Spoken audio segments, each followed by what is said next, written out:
Okay, we have a green box, we have a live counter ticking up. We should now be live, which of course means welcome back to the Storytime Network, and welcome back to the Paradox Hour podcast, and welcome back to the anime streams. It has been longer than usual between anime streams. Yeah, 7 weeks instead of 6 this time, huh? I mean, I personally appreciated it. Gave me an extra week to catch up, which meant I actually finished everything that I was already watching on Friday, which meant I could spend today binging Cyberpunk Edgerunners. Oh, nice. Ooh, Very cool. what do you think of it? I will say when we get to it in the list. Yeah. It's not gonna be. It's not gonna be we'll that get to long. Yeah, it's pretty near the top. Yeah. So, but up first, because we do need to get moving, because it is also the awards show, which obviously takes about an hour on average. So we start off with a couple of cuckoos. Cool. I picked this screenshot because it was the funniest one I could find. And I picked like it for the same reason.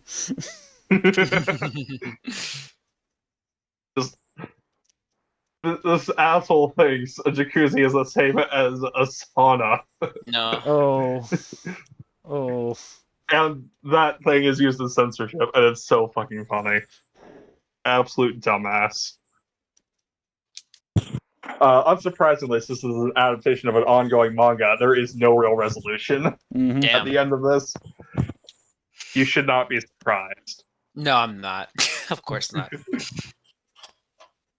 All that's really well, there are a couple big revelations. One that Mr. Jackass McGee Naked Dude here does actually have an older biological brother, who his bio parents have seemingly disowned for reasons that he is not quite sure of.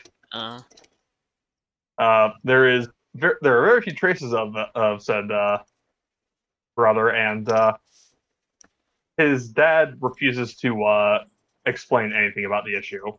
It's also more or less stated that Erica has a crush on said older brother, so she can relate to her sister, who also is a Brocon, naturally. Of course. It's this fucking show. Also brought up, because why the fuck not, is a couple other characters point out that technically, since Sachi isn't biologically related to Nagi, she's a viable love interest to him, I guess. Dueling Banjos kicks in. No, that's only if they're related, see. Clearly, that's how it works, right? Obviously. Plus, the supporting cast is pretty fun, as is the one love interest who isn't involved in incest shenanigans, Hero, who is quite the mischievous one, as it turns out. She's fun. But, yeah, there's Nagi and Sachi's parents are fun characters, and whereas Erica's dad's a bit more mysterious and such. I have no idea what the fuck this guy is planning, if I'm being honest. Or that he is giving me sketchy vibes. I always get sketchy vibes from his type, though. Yeah. Anyways, yeah, of the sequels and continuations I watched this season, probably the weakest. Well, I don't expect high art from Harem series, though. Yeah. Well, where was it in your rankings last season for the first call? I don't remember. I don't think it made my top 10, but I could be wrong. Let me double check. It did not make my top 10. Nope. Okay. I was, just curious. You at the very least had a few sequels along with carryovers to watch. I just had 2 carryovers. Yep. So I have a very good idea as to which ones are your winner and runner up for best sequel. I mean, it's kind of obvious. Yes. But if you're done But with... that's a good segue. if you're done with a couple of cuckoos, that's a good segue into my first carryover, which is Aoashi. And oh boy, I fucking love this show. I fucking love this show. It's so good. Like, I did my usual thing. To be fair, I had more reasoning this time. I had a dissertation to hand in on, like, September 21st. So, busy with that, I fell behind on anime. The one show that I made sure to keep up with week by week was Aoashi. I think that says a lot. Yeah, because I fucking love this show. And the big deal of these I think it's 5 episodes. Yeah, 5 episodes.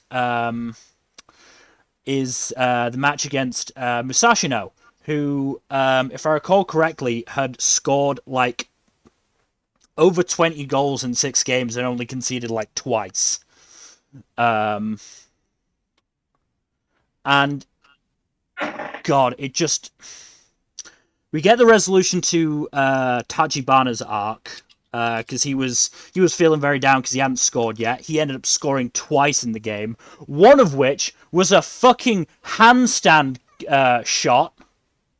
Like, he fucking handstanded and kicked the ball down into the net. Like, holy shit. But that happened after, Tachibana took it past 2. Ashito did his usual thing of not giving up because he's shown a protagonist and sent in a great cross. And yeah, just flying handstand kick.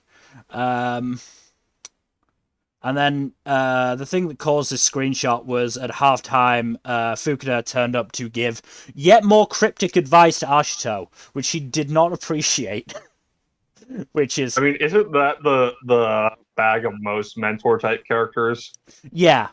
I mean, the thing is, Fukuda, I think, just gets off on giving like abstract instructions because he, like, the B team coach Date gets advice from Fukuda quite often, and Fukuda is just as cryptic with him.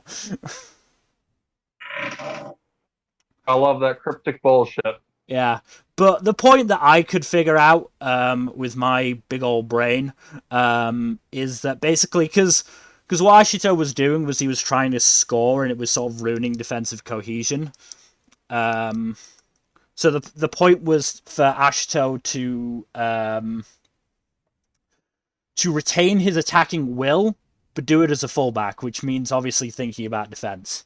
And which Ashito manages to do. He sets up the second, third goal, and then in the finale, Ashito manages to score as well, which is fucking great. After drawing 3 players out of 11. 3 players out of 11 to leave 3 of their players unmarked in the middle. I was just fucking cheering the entire time. And yeah, that's Ashito scored the goal. I'm just so happy for my gremlin boy. I wonder who you're going to nominate. Oh wait, you can't. I can't, which I was so unhappy with. I was so unhappy with, like, where I was just going, oh no, I can't nominate Aoashi for much. Sorry, dude. But Good, honestly. I did my best, okay?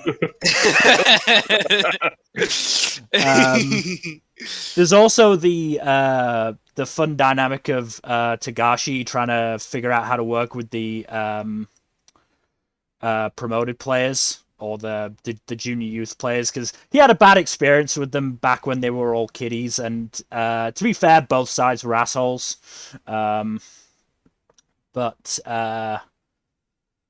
there was a fun moment. Where is it? I know I noted this down. Where I can't remember which part of the episode it was in. Basically, like, oh, that's right, yeah. Like, Takeshima and Togashi, who are the two center backs, are like, no, we still hate each other, but we'll work together. And Takeshima even like promised to ding dong dick to Togashi. Just because he's petty like that, but they ended up working together, and Canada the asshole was thoroughly brought off his high horse. But the best news is after the match, we found out that Togashi, Kuroda, Otomo, and Ashito are promoted from the B team to the A team. I was so fucking happy. Do they get to hang out with Mr. T? They did not, unfortunately. Actually, Yeah. there is a black guy on the A team, so it might be Mr. T. We didn't get to talk to him much. I don't want to make any assumptions. That's fair. But to make things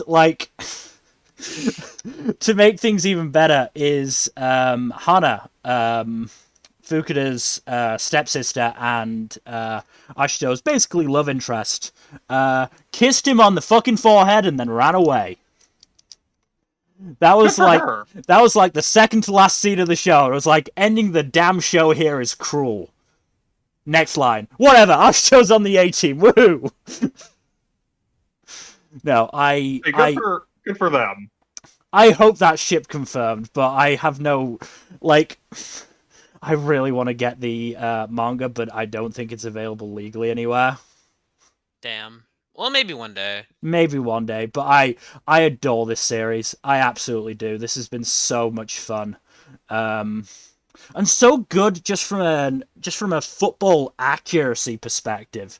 Like, it's actually good. It's actually gone really pretty in depth in tactics in some way, and I've actually managed to think about what Fukuda wants from Ashito, which is to make him this defensive playmaker who can control players both in defense and attack. And it's so cool to be able to do that with my football knowledge, which is not especially extensive, but I wouldn't say it's limited either. I've been watching the fucking game for like 17 years, so it should be pretty good. But yeah, the one thing I will say, you can see on the screenshot that Esperion are in their light blue away kit and Musashino are in their blue and white home kit. I don't know why that happened, because it's not like Esperion's home kit clashed. It's black and yellow. If anything, it's more distinct. So I don't know why they're in the away kit. Black and yellow, black and yellow, black and yellow. So yeah, that's my last word. I don't know why they're in their away kit, but regardless, absolutely fantastic 5 episodes. Fucking loved it. Absolutely fucking loved it. And I would recommend it to anyone who likes sports series, because it is good. I'm not much into sports series, but I did put it on my plan to watch list, so I'll get to it one day. I am happy. I'm happy that people are giving it a chance. By the way. Yeah. and honestly, the animation, by the way, because I find sports series come in one of two camps. Either superbly animated or horribly animated. I wouldn't say it was like magnificently animated, but it definitely had its moments. So like I actually noted a couple of them down where like some of the there was in particular a slide tackle by Togashi, which was really, really fluid. And there are some like moments where you go, oh my god, I can't believe they actually like animated this instead of just showing the person's face as they did the move and then cutting to them running again. That'd be so fucking lazy though. As some other sports shows I've seen have done, not this season necessarily, but I've seen them do it. Shocker. Yeah. Anyway. I mean, it's Production IG. I expect good things from Production IG in terms of animation. They do have a pretty good track record. Yeah. Anyway, moving on to the next show, Call of the Night. I dropped this. That's unfortunate. I dropped it I do. start of episode 10. I just... Oh, really? Wow. Huh. I just, episode, right? That was the Vampire Maid episode, yeah. Like, I hadn't really... Episode 8 was decent. I was actually okay with that, and I actually quite liked the introduction of what's his fucking face? Ghost friend? Where is he? Mahiru. Yeah, Maher is pretty neat. Yeah, I liked his introduction. I liked his vibe, and I liked what his storyline looked to be. And then episode 9 just dropped it. I really think the Sari episode was kind of interesting, just because it showed like a similar but somewhat different take on the relationship between Nazuna and Ko. So was Kind of a foil thing. Yeah, I can't remember if this was actually like confirmed earlier in the show, but was other people like getting jealous and becoming a creep a general, like, was it just a that guy thing, or is it a general vampire thing? I don't think it was really established because we hadn't seen any of the other vampires' offspring before that point, Well, or potential. my evidence for the general vampire thing is that Ko has gotten jealous and clingy at points during the show. Yeah, but it's only been really a Ko thing so far. Yeah, but dude, the fucking what's his name, Akiyama, like got seriously creepy and jealous. So there are other vampire thralls introduced later. I don't know if thralls is the right word, but introduced later in the show, and they don't really behave quite the same way. They're Right. much the ones that we see. I think it really depends on who their vampire is. Right. Because the ones that show up later are all for the same vampire, and all of them are. I assume you mean vampire maid. Nope, different one. Really? Oh. Yeah, it's the boy vampire. Boy vampire? There's a boy vampire? Yeah. Nobody told me there was a boy vampire. He cross-dresses. He does? Or rather, he's very comfortable in his. Yeah, he's one of the group that you meet. That was a boy? Well, the initial... Yep. Which one? Common anime moment. God damn it, which one? Hatsuka, the one who doesn't have an obvious bust. I just thought they were flat. Nope. Boy. And there is actually this really neat moment where Ko's like, I think you may still find you attractive, even though I am generally not into guys. I still think I find you attractive. Maybe I shouldn't be so quick to judge things like sexuality and such. Right. And one of Vampire Boy's I'm just gonna use thralls because that's the simplest word. Okay. Is a guy. Okay. Yeah, his thralls are shown to be very adoring and fawning of him, and very much like, I'll do anything you want, just say the word. So very different from how Ko and what's his face respond to their respective vampires. I guess. I don't know. Then Akiyama was just really fucking creepy. Yeah.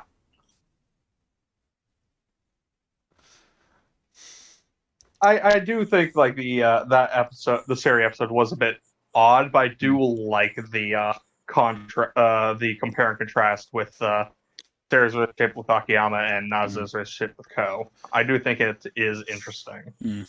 I do also with since you skipped the last stretch of the show, you did miss the introduction of the hot detective lady, who is absolutely fascinating character. As I said to you on, I think it was Thursday, I'm not ruling out going back to it. At the moment, I just can't be bothered.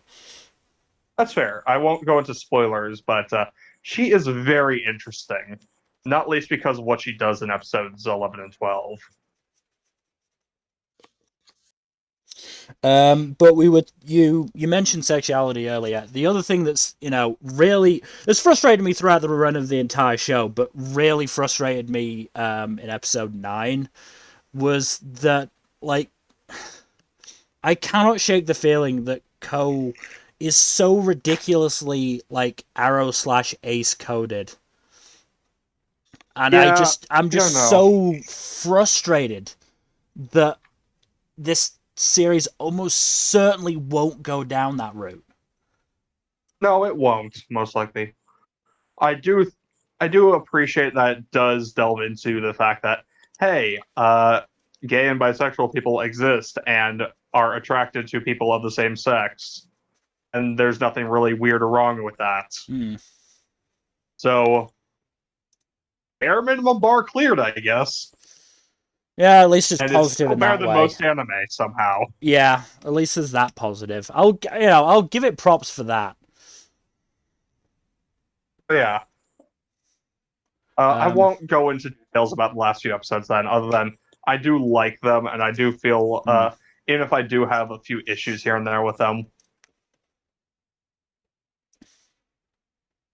soundtrack's still banging though. Like every single episode consistently has no, great intro Creepy Nuts songs. is a great band. Creepy Nuts is a great band. Absolutely fantastic soundtrack. Yeah, no, really It will shock none of you to know that Call of the Night had nominations for both OP and ED from me. No, Creepy Nuts is inserted songs, and looks like a guy called Yoshiaki Dewa did the music. Mm. Also Yeah. done did Tatooine Rhapsody in Star Wars Visions. Oh, that's neat. Did the music for Aquatope. Huh. The music for Irazuku. And also, unfortunately, the music for Ida 10 Deities. Yeah. Didn't want to remember that one, but, you know. Celebi. I mean, the music from that was not the bad part of that. No, it wasn't. The production part of that show wasn't the bad part of that show. It was the writing. Yeah, no, he has pretty good soundtrack work. Yeah. So, is there anything else you want to say for Call of the Night before we move on? Nothing I can think of that wouldn't be spoilery. Let's see if I've got anything else. Oh yeah, Ko forgetting the whole "if you don't become a vampire, we will kill you" thing. That was pretty funny. Yeah. Oh yeah, that was the big twist that we didn't talk about. Yeah. That we didn't get to last time because it last time we covered up to the episode before that was revealed. Mm-hmm. Yeah, he's got a year's time limit to become a vampire. How long has it been From since the the first start? fight. Yeah, how long has it been since then? Like a month or so. I honestly thought Maybe it'd been two. like 2 or 3 months. Yeah, I don't know. Like they seemed pretty I'd say insistent. 2 months, give or take. I mean, Ko seemed pretty insistent that he had a year left at episode 8, so I don't know. But it's definitely been like at least a month. Yeah. The other thing was oh yeah, Nalsona kissing Ko without consent. Hooray! Not ideal. Not ideal. Why can't people remember that kissing without consent is bad? Because movies and TV shows and shit don't really realize that it's bad and are like, oh, this kiss is so romantic, even though one of the parties was like not into it at all. Yeah. I blame our culture. Anyway, I think that is that for Call of the Night. So now we move on to the show that dropped in September, Cyberpunk Ooh. Edgerunners. This was good shit. Yeah. Was it? Yeah. Yeah. Did you not like it? I didn't hate it, but I don't know whether it was the consequence of me binging it or not. Did you two binge it? I watched No. it night one. Okay. I watched in bursts. I watched it like 2 or 3 episodes at a time. First things first. I did watch the dub. I was actually initially Same. on the sub, but the subtitles were for the Yeah. dub, which Yeah. made things very weird. Because look, I am not fluent in Japanese, but I have picked up enough over the last 4 years of watching anime to know what certain words are, and the subtitles were not matching that. Yeah, no, I watched the dub partially because the voice cast is fucking amazing.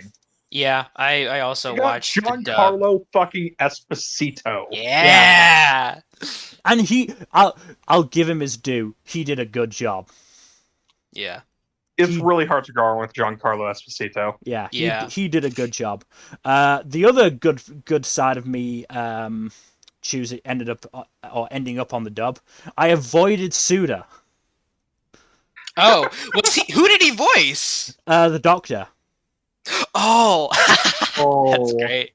So like the first voice lines I heard on the sub were fucking David and the Doctor talking. I was like, God damn it, Suda.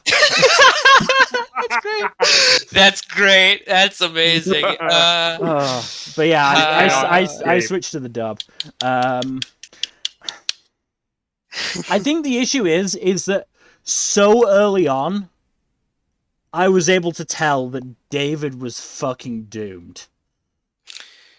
Well, to be fair, it's also pretty blatant in the opening as well.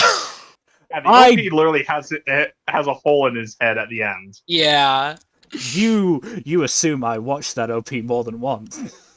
Oh wow, that's crazy. That's actually a crime against humanity.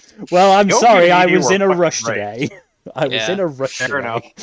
No, that's fair. I'm kind of impressed that they went with Western songs. Franz Ferdinand, no less, for the OP. Yeah. But yeah, as I said, I could just, as I said, David felt doomed from like episode, what am I gonna say, 4 or 5? Mm-hmm. I will also point out that throughout my notes, I do gripe about how we get to see lots of boobs but no dicks. That's Fair. I mean that's We do fair. get to see a lot of ass from both sides. Yeah. Just to pick out a choice quote. Seriously, Kiwi is allowed to be butt-ass naked, but we can't get some real dick? Yeah, that is fair enough. Fair enough. They'll double standard there. That's fair. Yeah. I do like the cast overall, even though it's pretty clear that most of them are doomed from the start. Yeah, the one thing, like, have either of you actually played Cyberpunk? No. No, but I did hear about the whole cocktail being named after David means that he was already dead by the time of the game. Well, there is that, but yeah, like the side quest where you get David's jacket is pretty obvious about. It's like literally the first thing you see in that is that he fucking died. Right. But my point there is that like in both that and this show, it's not subtle at all, is what I'm going to say. It is very straightforward in what it's going for and what everything is kind of leading to. So it's very much intentional, but not everyone's going to jive with that. I think the other issue is there was a serious tonal shift at episode 6. Yeah. Episode 6 was a huge shift in tone. Yeah. Like that's when things started to really feel like, oh, I'm getting serious doomed vibes from pretty much the entire cast. Yeah, yeah, it'll do that. I mean, honestly, I'm more impressed that that Lucy survived than. Okay. I was fairly sure Lucy would survive. I was hoping that. I was actually thinking in episode 10, I'm betting Lucy's gonna make it out with Rebecca and Falco, and then literally about 3 seconds after that, Smasher just murked Rebecca.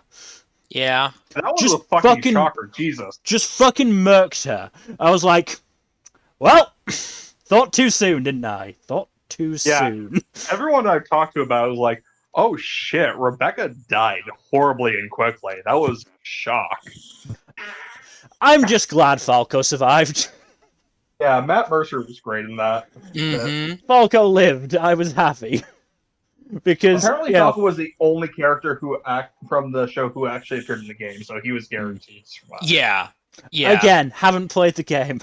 You talk to him in the side quest for David's jacket. Right. So. Well, the only thing I've seen from 2077 is I think somebody's failed attempts to play it like on day one. Oh, yeah.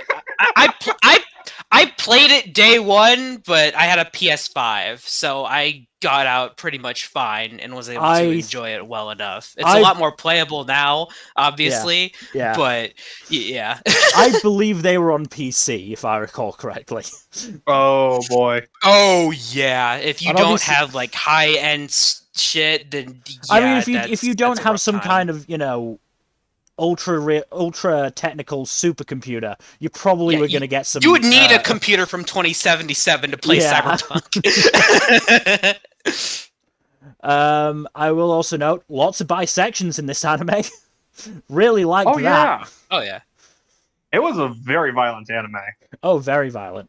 Trigger just went all fucking out on this one. Mm-hmm. But I think another issue is, the anime was very much based around, David and Lucy's relationship. Mm-hmm. But at the same time, I never felt like I really got enough with them to really buy it.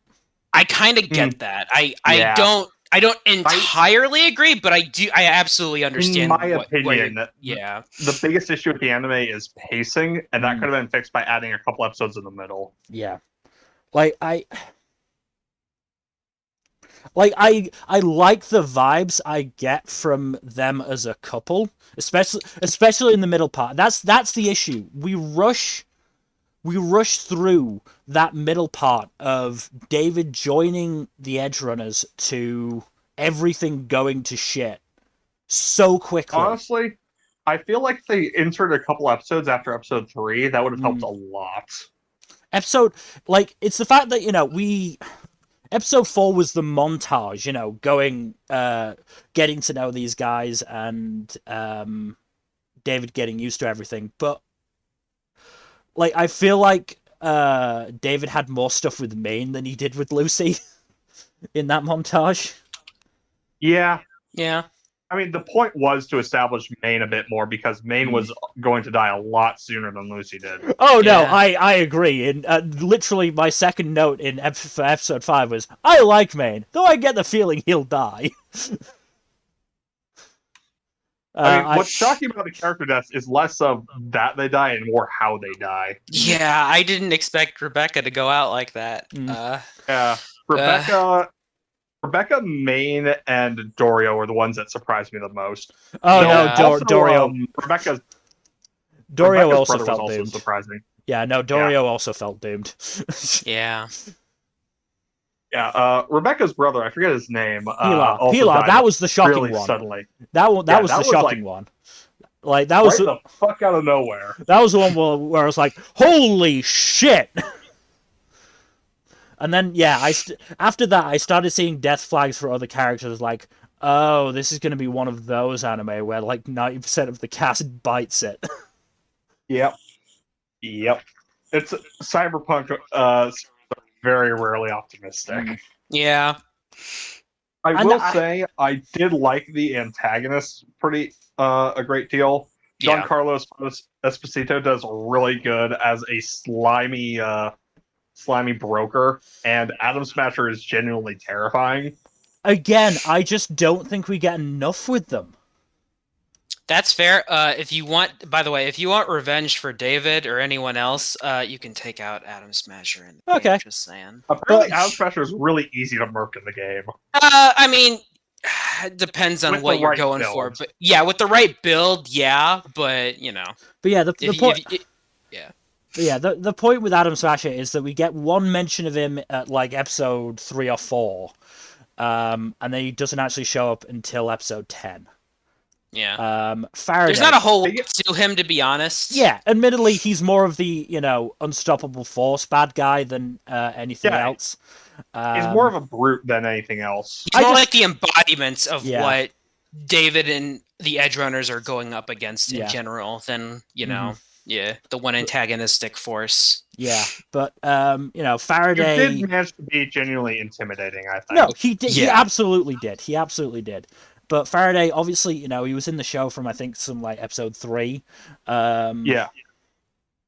But he wasn't really a villain until episode, episode 8, I would say? Yeah, something like that. Yeah. Episode 8, where he decides to fuck over the heroes for money and power. Yeah, I also noted... start of episode 10. You're really fucking dumb, Faraday, if you think you're surviving this even if David goes down. Arasaka is going to kill you anyway. Yep. Like, I haven't, watched, played, read, whatever, a lot of Cyberpunk media, so my main comparison point is Akudama Drive as the other main Cyberpunk series I've seen. Yeah, I can. I mean, yeah, it's a really fucking high bar to reach, and I just don't think Cyberpunk does it. I personally, I think it matches it. But I don't blame you. This is not the kind of show for everyone. Yeah, so. I think the issue is, again, I've said this before. I'm very much a happy ending person. Mm-hmm. And while I can't call Akudama Drive's ending completely happy, at least there's a semblance of hope. The cruel regime looks to be taken down, and the brother and sister managed to escape and might be going somewhere else good. I don't get that feeling with Cyberpunk. It's very much a sad ending, and I was just like, okay, cool, yeah. At least Falco survived. That was my happy place. Yeah, Falco survived. Lucy survived. She got to go to the moon, Yep. Am I the only one who sort of got the feeling she was getting ready to pull a helmet off, though? Nah. No, you're not. I don't think so. I think so. I have seen people posting about that as a theory, but the ending is ambiguous enough that you can take it either way. Okay. Yeah. I don't know. That was just the feeling I got. Maybe I was depressed from it. I don't know. No. Still, I liked the characters for the most part, and I was sad when they died. Yeah. And I mean, that's the thing. I can handle a downer ending if it's done well enough. Yeah. It's just I am less likely to be into a depressing story unless I am in the right mood for it. Yeah. Yeah. And yeah, I definitely liked the characters, which made me sad when they died. I was really a fan of Maine. Yeah. Maine was really, really fun. I love Maine. Maine is a fantastic character. And honestly, Becca were my favorites from the squad, but I liked more or less all of them.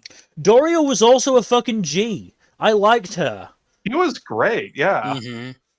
Mm-hmm. I even somewhat liked that dumbass Leroy Jenkins Julio. Yeah. Julio just got ganked right away. Mm-hmm. Yeah. The only one I really didn't vibe with all that much was Pilar, but he was very short-lived. Yeah. I get the feeling you're not supposed to. Yeah. Like he is kind of a jackass. I get the feeling he's supposed to be like that jackass friend that nobody likes, but they put up with him. Yeah.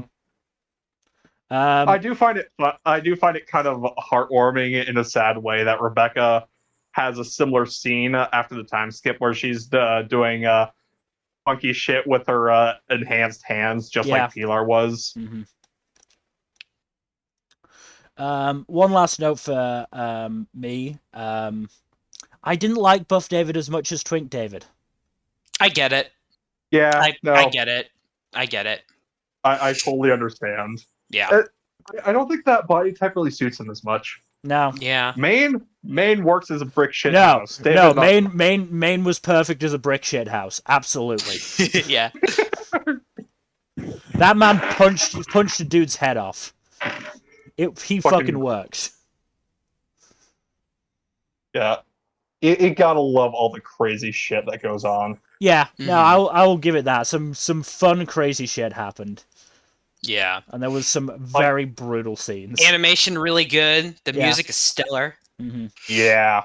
And yeah, I want to say Your House is going to be a huge vibe for a lot of people. Mm-hmm. Yeah, I was watching a friend of mine play Cyberpunk the other day, and in the in-game radio, the song kept coming up for him, and he got really sad.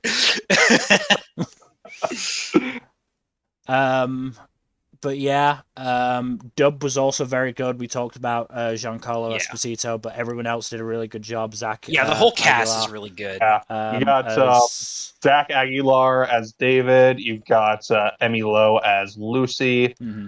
William T. Stevens as Maine.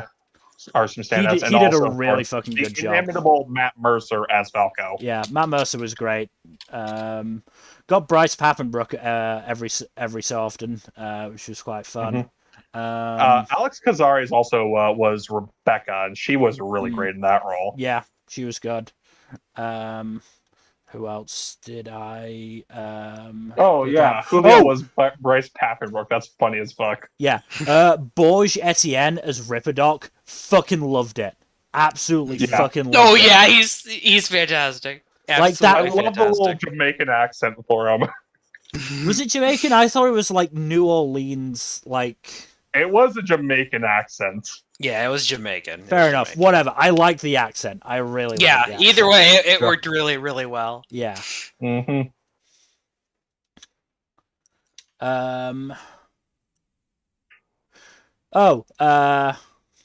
Maybe an inappropriate question. Did Rebecca give that bodyguard dude a hand job in episode 3?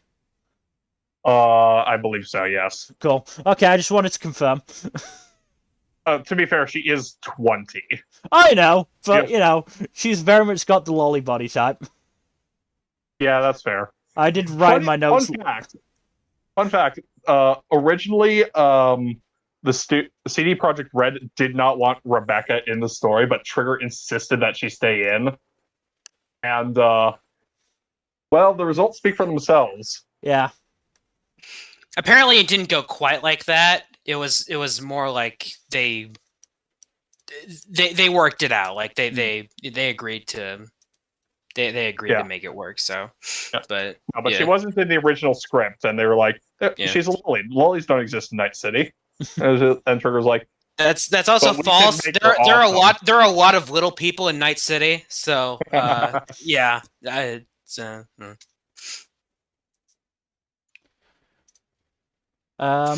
So is that everything for Cyberpunk Edgerunners? Yep. I think so. Yeah, I think that's just about it. Trigger did good. Yeah. Yeah. As I said, in no way do I think it's a bad show. I just did not vibe with it. No, I get it. I 1,000% I get it. It's understandable. Mm-hmm. Anyway, moving on to Digimon Ghost Game. Oh yeah. I'm not quite caught up, so not a whole bunch of episodes to talk about, but I got a few. Let's see. Episode 39. Hiro and Gamamon meet Ryutamon, who was bitten by this Digimon named Gyukimon, and whoever gets bitten by Gyukimon turns into Gyukimon, and it is a ugly bug-shaped bull-headed motherfucker, and no one wants to be Gyukimon. And initially they agreed to help Ryutamon, but that was a mistake because Ryutamon loses control of himself and just starts biting all of Hiro's classmates, and they all turn into Gyukimon. But thanks to the Digivice and Gamamon able to get through to Ryutamon, everything, they're able to turn him back to normal, and everyone else goes back to normal as well. Episode 40. in which I'm pretty sure is a reference to Uzumaki. Basically, at this beach area, everything is turning into a spiral. Basically, it's kind of hard to describe, but everything becomes shaped like a spiral. And turns out it was Calamarimon who just wanted to make everything twisty. Calamarimon? Is he a squid? Yes. Yeah, she is a massive squid, basically. Good for her, I guess. Yeah. But turns out when she came to the human world, her body ended up in a very twisted state, so they got her back to normal and they worked things out with her. Episode 41, there is a Piemon, which is basically anyone who knows who has seen a lot of Digimon knows that Piemon is a very powerful motherfucker and a very creepy clown-like Digimon who likes to make a game basically out of everything. And Piemon and his crew have been kidnapping children and turning them into playing cards. Anyone who knows Digimon knows that Piemon is too strong for Hiro and his friends to beat right now. So they work around this by Rwby challenging Piemon to a card game in which they just basically have to get the highest number. And she wins, and Piemon's pretty cool about it. He turns the kids back to normal, and then him and his crew just get away. But they promise not to cause any more trouble. And then episode 42... Just to interject, do you believe that promise? Yes. Piemon is shown to be pretty honorable, because when one of his crew got really mad and tried to attack Hiro anyway, Piemon just dead stopped them and beat the crap out of him. So Fair enough. Piemon is actually very honorable. Weirdly enough, I'm not really used to that because usually he's not very honorable at all. And then episode 42. I forget the name of the Digimon, but there's this ogre-like Digimon and several ogre-like Digimon going around and asking people to show it something of a certain color, and if they fail to do that, they get absorbed into a scarf. Of course, funny. Yeah, and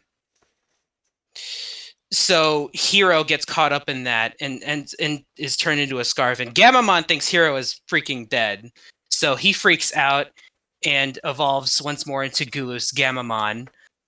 Completely one-shots the leader, and takes the power away from all the others, and basically tells Hiro to not get caught up like that again, and then pieces out.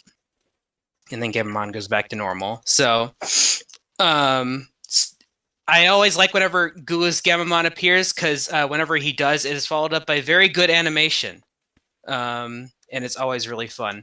But still wondering what his deal is. Apparently, the ogre Digimon called him the Jet Black Champion, whatever that means. But it's a pretty metal name. Money yeah, that's a money name. And also, whenever Gulus appears, there's a Digimon in the background. It's always a different Digimon, but it's always just like Gulus, a jet black Digimon who's looking at him, and we don't know what to deal with that is yet. But yeah, pretty much that's all for now. This stretch of episodes has been very good. Still very episodic, of course, but but a lot of these have had pretty good animation in them, so it's always a bit of fun there. Just doesn't leave me with a whole lot to really talk about just yet, but I'm also not caught up. I'm like 3 episodes behind, so, but I am looking forward to watching those. But yeah, it's still very good. It's still very fun. Hopefully we get more plot. But again, I'm always happy to see Gulus Gammamon. But we can continue then. Okay, moving on to Dragon Quest Adventure of Dai. Woo! There's been some crazy good shit. Did you watch the most recent episode, Jack? Yeah. Okay, great. So, goodbye, Gome-chan. I actually almost cried. Yeah, it's really sad. Apparently Gome-chan, and this was foreshadowed several times throughout the series, but apparently Gome-chan is a living version of an item that is able to grant wishes, basically. Yeah. And the Tear of the Gods. Yeah, the Tear of the Gods is what it was called.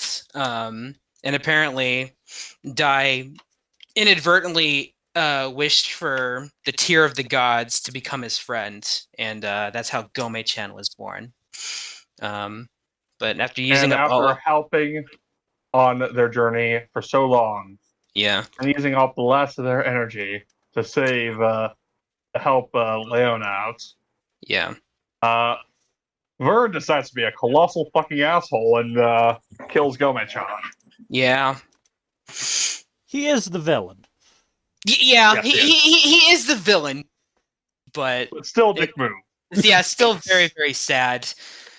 Gome-chan was always basically the series mascot, so it's very sad. But now, without granting one final wish for Dai, and connecting the hearts of him and all of his allies, allowing them to disable the bombs around the world before they go off. Destroyed the world. Yep. Yeah. So basically, getting in the way of Vern's plan, and Vern is pissed. No, he's had it. He's done. He's like, okay, you humans did very good. Now you're all gonna die. I'm going to slaughter each and every one of you fuckers, and then I'm going to make the bombs go off anyways. Yeah. Because fuck you. Yes. But of course, but since, they can't handle Vern, Dai, as a last resort, decides to do what his father did and become a dragonoid, which he was always afraid of because he was afraid to lose himself in his power. But he goes all Super Saiyan and stuff. He doesn't look nearly as monstrous as Baran did, but I'm gonna just go on a limb and guess it's because he's not like a full dragon knight. Like he's half Baran. human, so I'm assuming that that's what keeps his normal, his human-like form. Most likely, yeah. Yeah, combining the crests, and he's owning Vern, and it's very satisfying. Yeah, absolutely rocking Vern's shit. It's great. Yeah. But we are coming up on the end here. I know there's only a few episodes left, so this is a pretty great journey, and I can't wait for next week to see the end of this fight, because it's incredibly hype. But one thing I do want to mention is how fantastic Pop has been in these past few episodes. Pop has been popping off. Yeah, he's absolutely incredible. He's come so far, and he has gone from the Virgin to the Giga Chad. Yeah, exactly. Exactly. He is amazing. And that point where he just dispels Vern's attack and is so nonchalant about it was absolutely great. Yeah. Fantastic. A shame that everyone else was turned into the Red Eyes, but I get it. I mean, yeah, they had to sideline them somehow without them being effectively hostages. Yeah. But it worked out. But yeah, this has been a fucking fantastic final battle. I can't wait to see the conclusion. Yeah. We only have 2 episodes left of the whole show. It's going to be exactly 100 episodes. Yeah, which is I don't know how they managed to do that, but that's great. Absolutely flawless. Yeah, absolutely perfect.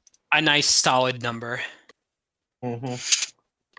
Too bad it's going to end only a few episodes into the new season. Yeah, that sucks, but what you gotta do? Yeah, I'm gonna miss it. This has always been that one constant every week. It's oh, this show is good, but now it's time for Dai. Just that one constant that I like going back to. So I'm gonna miss it.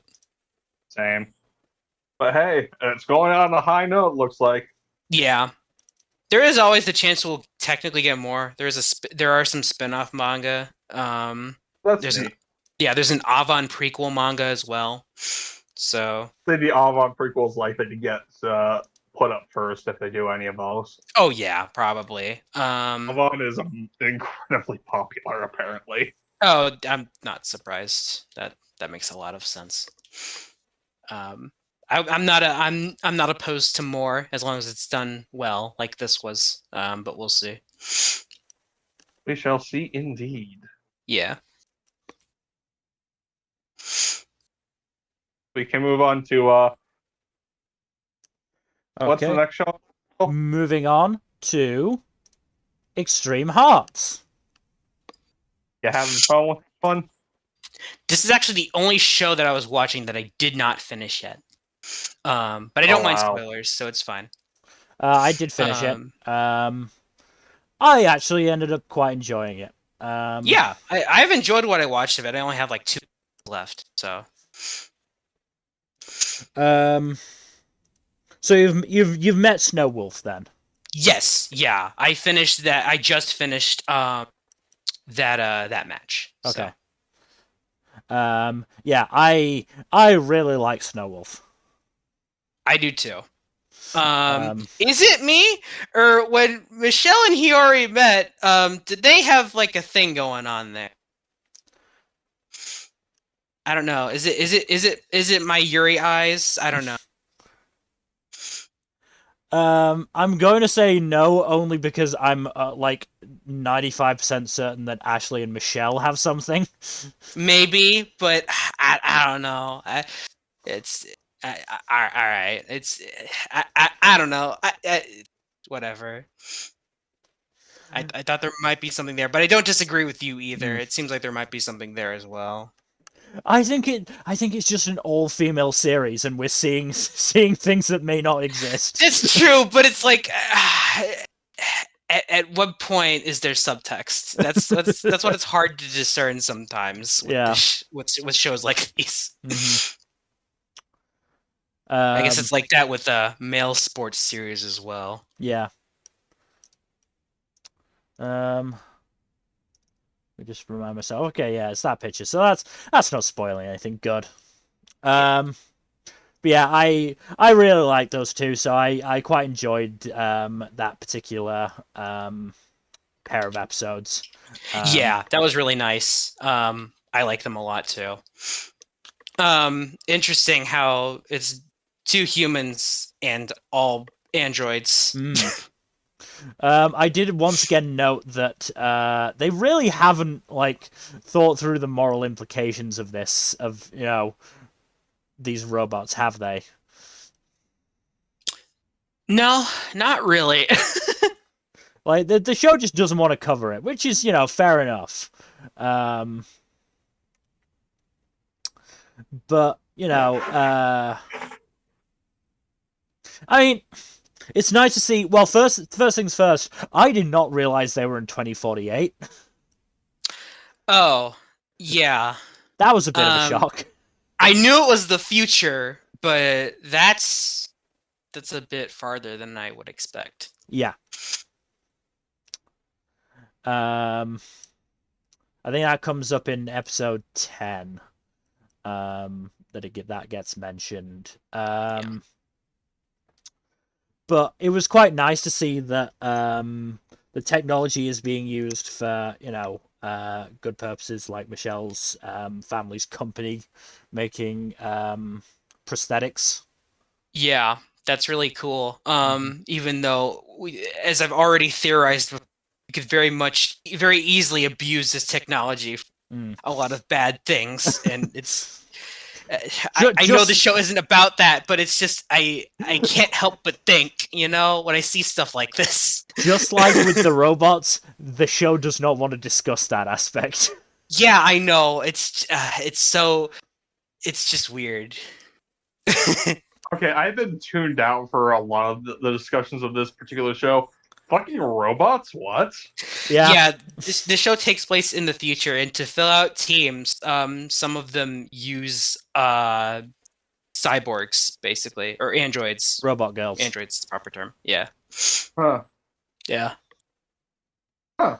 I don't know why it's legal, but yeah, they can just do that. I mean, Snowwolf only has 2 human members. Yeah, I know, but which is even weirder than what. Well, no, because initially Hiyori was the only human on her team, and then she wasn't. Because apparently it's just okay to chuck in new members mid-game.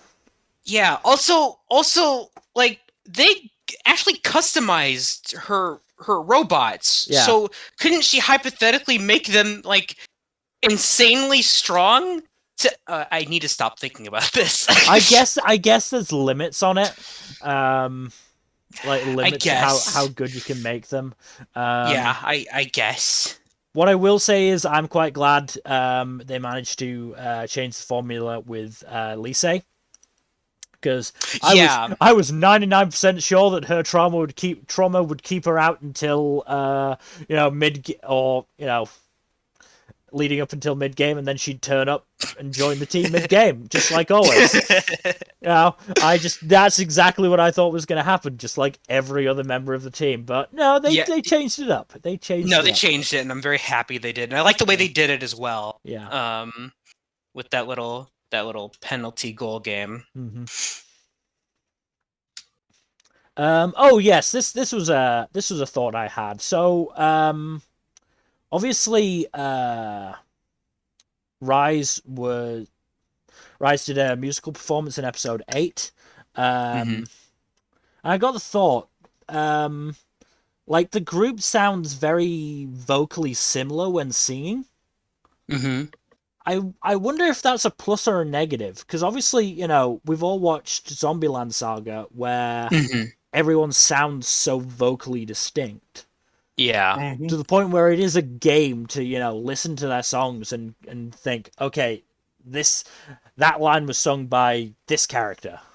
This line was sung by Ty, but we just couldn't hear it. Yeah. So, it's a curious, I'm curious about that, whether it's, a plus or a minus to be, have, that level of similarity, or whether it's actually a negative to be vocally distinct. I think it's kind of in the middle. I mean, I think as long as it works, it's fine, but it does make the characters a little bit of their, their, what's the word, individuality, I guess. Yeah. But I think it's okay. I don't think it's, I mean, I'm not saying that their performances were bad. I actually really like their performances. It's just, and especially the one in episode 12. What's her face? The voice actress for Hiyori. If I just, oh god, I'm on fall.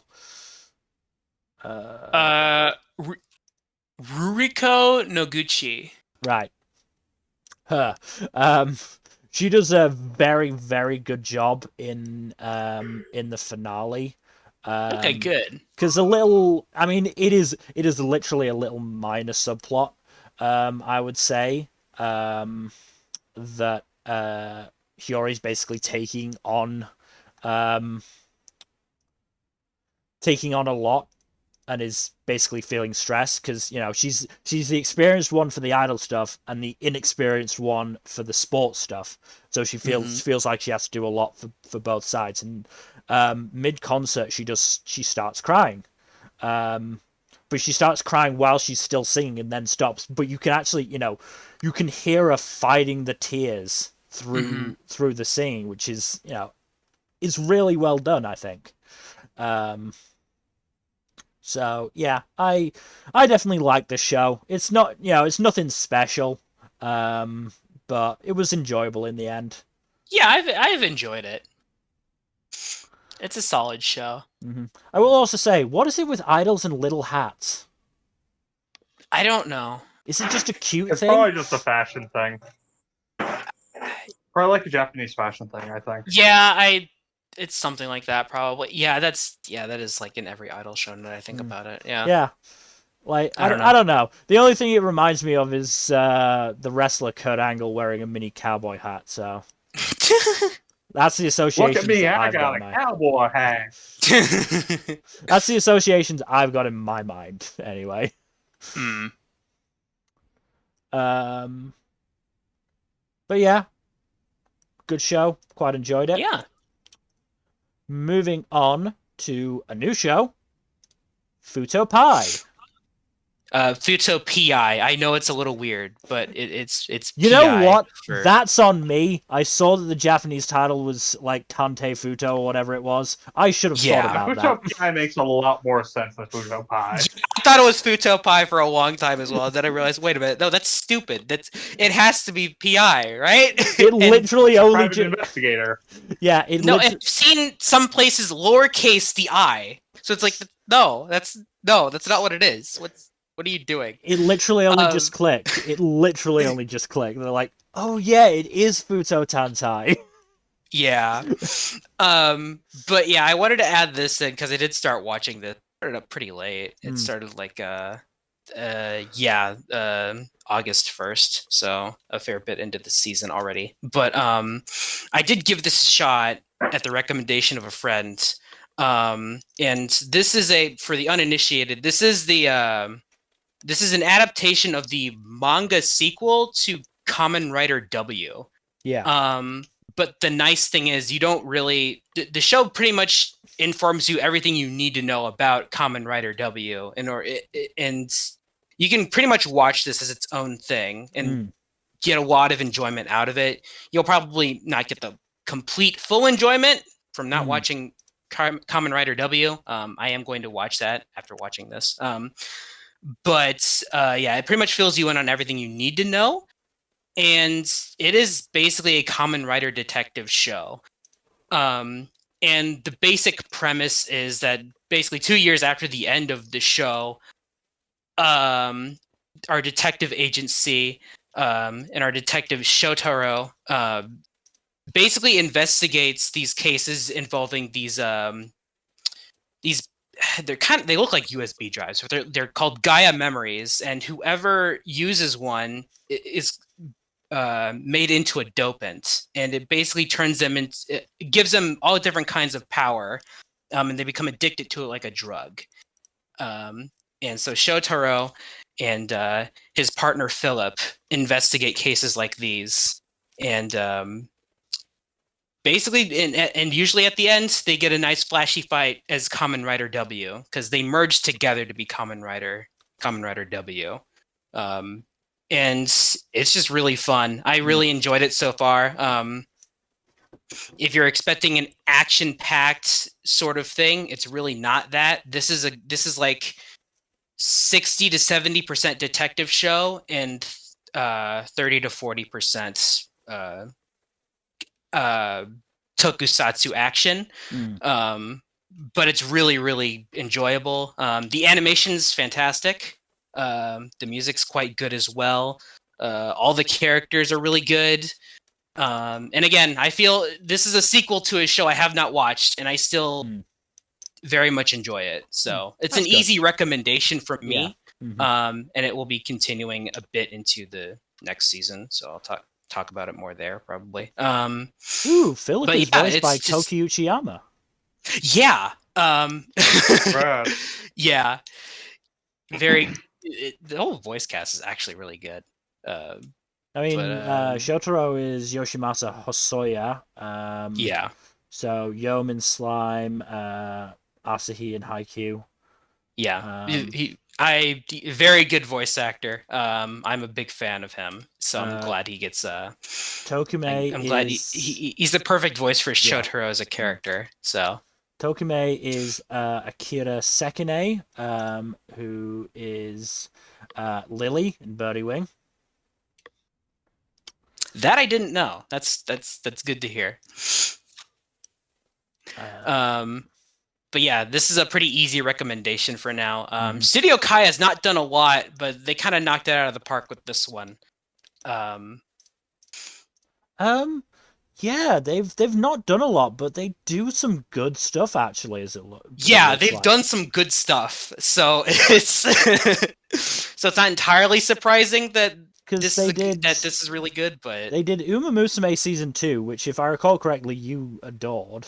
Yes, was one of my favorites from that year. They did Super Cub, which certainly both Jack and I adored. Yeah, so I've heard. They're doing Shine Post this season as well. Yes. So which begs the question as to how that got delayed and this didn't, but I'm sure it's just separate buildings or something. Yeah. I don't know. But I mean, it might just be like they have two different teams working on something. Yeah, probably something like that. But yeah, really good show. I've just been enjoying. It's quickly became one of my favorites this season. Basically. That's good. Yeah. Okay then. But we can move forward. Moving on to Danmachi Season 4. Where shit, I keep forgetting that I don't have it there. Is it wrong to try and pick up girls in a dungeon? I keep forgetting it's not on my shorthand list. Yeah, I just put it down as Danmachi. Yeah. Holy shit. Oh, damn. Yeah. Okay. So before we proceed with the actual discussion here, I actually caught up in the other day. I watched the entire latter half of this season. And I wrote something down. This is what I'm about to say. I'm about to read something here. This is straight from the show itself. Okay. And this is one of the premonitions a character has in the show. A great disaster cometh. Do not approach it, for it is the embodiment of ruin. Do not touch it, for it is the oracle of death. A mother's lament shall invoke calamity as the newborn wails of despair resound. The fairy who is sworn to be an usher of doom shall drag the surging white flames into severe plight. Take heed, it is a banquet of tragedy. Which is the edgiest thing I've ever heard. I just needed to note that. Yeah, that does sound quite bad. The character says the prophecy is Cassandra. Named Cassandra. Yeah. Who is named after a mythological figure who is famous for being a prophet who is not believed. Yeah. That I didn't know. But that's interesting considering that she's been correct so far. Yeah. You didn't know the myth of Cassandra? I'm kind of surprised. No. I was not aware. But yeah, holy shit. Shit hit the fan and pretty quickly. Yup. Oh my god. So in no particular order, Ryu gets framed for murder. Most people believe she did it. She goes on lam searching after the guy who actually framed her, because he is the last remaining survivor of the guild that butchered hers. Right. Yep. And he has this sneaky little plan that involves basically summoning a horrifying monster that is ridiculously powerful and absolutely slaughters almost all of the adventurers in the search party that were going after Ryu. Literally only one of them survives that we see. Yeah. And that's because the Juggernaut did not attack him. Yeah, it's called the Juggernaut, and it's a giant bone. Yeah, Bell tries to take it on at one point, and it almost immediately slices off his fucking arm. Yeah. Does he get He can also reflect all magic. Yeah. Yeah, he gets better thanks to Chekhov's mermaid. Yeah.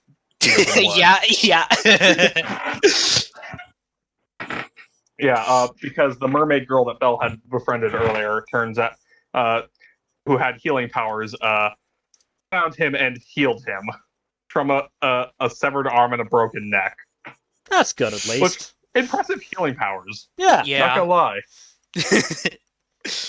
Yeah, he goes for round 2, manages to at least stave off the Juggernaut, but him and Ryu get attacked by some of the other monsters Fuckwad McGee summoned, and they get brought down 10 levels to the lower levels. Yeah. And both are heavily wounded. Meanwhile, the rest of Bell's party have to fight the floor boss. Yeah, who wasn't supposed to appear, but because I believe his name was Yurei, because he fucked up the dungeon, it instantly appeared. I'm just gonna call him Fuckwad McGee because it's easier that way. Yeah, so Fuckwad, his plan was to take control of the Juggernaut, which he immediately got killed for trying to do. Yeah, the thing just sliced him right in fucking half.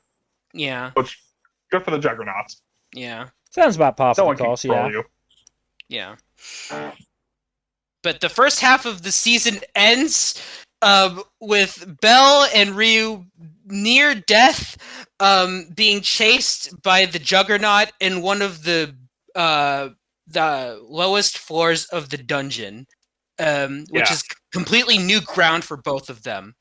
So it's literally the worst case scenario. Well, the worst case scenario would be a TPK, but second worst case scenario, basically. Yeah. Episode 10 was like really fun because that was like the most brutal episode of the entire show I'd seen. Yeah, that was one where adventures were getting slaughtered left and right. Yeah, jeez. Well, that does explain season 4 part 2's key visual then. Yeah, I was gonna say, because I saw that before I caught up, and I'm like, what the hell happened? Yep. Jeez. Yeah, this is a split core, so yeah, which sucks. We have to wait until January. I'm glad it's a 2-core season. At the very least, it means that we get like a full-on storyline rather than being left with several years waiting on this next season. Yeah, it's just I hate that they left off with this, and we have to wait until January. That's just understandable. This is really good shit though. It's this is peak Danmachi, and Danmachi's always been good, but this is fantastic. Yeah, this is probably the best Danmachi has been. Though season 3 was also extremely good. Yeah, season 3 was fantastic as well. But season 2 is probably the weakest point of the series, but still probably but I still that's still enjoyable. But this was wow. Like the worst I can say about it is that they took a few animation shortcuts here and there. But when it looks good, it looks really good.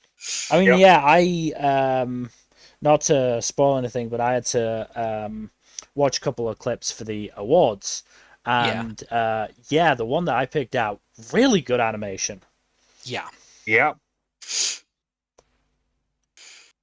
But so I'm in shambles because I'm eagerly awaiting the second half of this season.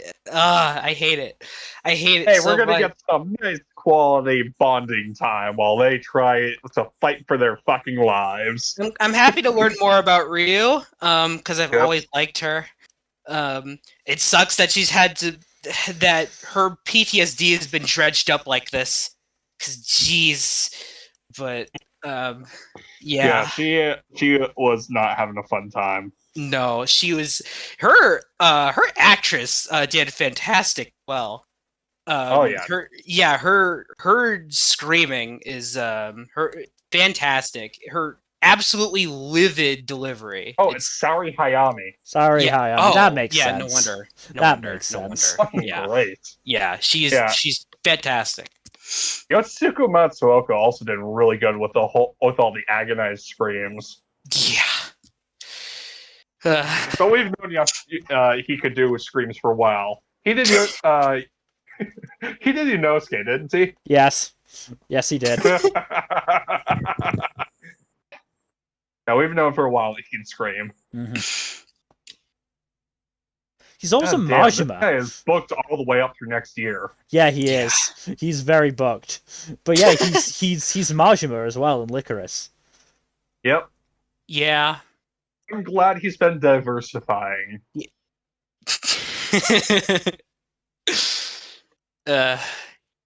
fantastic. He's been great. Yeah. Oh yeah, he was in Cuckoos as a dumbass. That's great. That doesn't narrow it down for Cuckoos. Yeah. Yeah, I was gonna say. I'm not going to narrow it down. It's funnier if I don't. Yeah. But I think that's all for Danmachi for now, unfortunately. But I can't wait for January. I mean, if it makes you feel any better, you're also gonna get Birdie Wing that season as well. Oh, that's right. Okay. Winter's gonna slap so hard. January's gonna be great. Awesome. All right. Cool. But yeah. Hell of a fucking cliffhanger to end on. Yeah, that's the worst cliffhanger I've seen in a while. Out of all the shows that I've seen that end with cliffhangers, yeah, probably the biggest one I've seen in a hot minute. Yeah. For a season ender. No show will beat the cliffhanger of fucking Stars Align because we never got it resolved. No, I agree. That was I can't think about it. I can't think about that. I'm sorry I brought it up, but I had to. Yeah, no, you should be. Cliffhangers. I was thinking Talentless Nana. Why did you have to go there? No, Talentless Nana was also a really bad cliffhanger. Yeah, that was a terrible cliffhanger because the season just ended there. But we're ready to move on. That's enough Danmachi. Moving on to my other carryover, Love All Play. Okay, this nowhere near as good as Aoashi. Still pretty good in its own right, though. Good. It's good. It did end up genuinely enjoying it. So basically, where last I left off, Ryo was basically struggling because he got absolutely fucking murked by Yusa, and had basically been told he's lacking mentally. And while at first it seemed like he realized he couldn't train it, he then started trying to train it, which went badly because he just pissed people off doing it. He does eventually manage to believe in himself and figure out that or figure out how not to be so intimidated by players like Yusa, which is good. So they then go to fucking Okinawa for the nationals. Dang. Nice. Yeah, I don't know why they went to Okinawa, but they did. I got confused why they were on a fucking plane at first, and then they landed in Okinawa. I was like, okay, that makes sense, but why? Fun little thing of first Sakaki, who is like the big guy of the of that year, their friend group, had linked his arms with Akira and Ryo because he was scared of flying, which is funny because big guy scared of flying. Funny. What made it even funnier is the fact that Matsuda just completely froze up out of his own fear of flying, which managed to bring Sakaki out of it a little bit just to make fun of him. Even though Sakaki did not have the high ground there. We get a little bit of focus on a guy called Misaki, who's in Ryo's year, who is apparently a prodigy, but then fled, was in the same prefecture as these guys, but then fled because Yusa spanked him so badly. Okay. What's very nice, though, is that he develops a rival crush on Ryo. Oh. Those are always fun. I love rival crushes. Yeah. Funny moment where Misaki and Ryo are talking, and Misaki goes, "Other than Yusa, one other person caught my attention." Ryo goes, "Oh yeah? Wait, you mean me?" Oh, poor Ryo, that dumbass.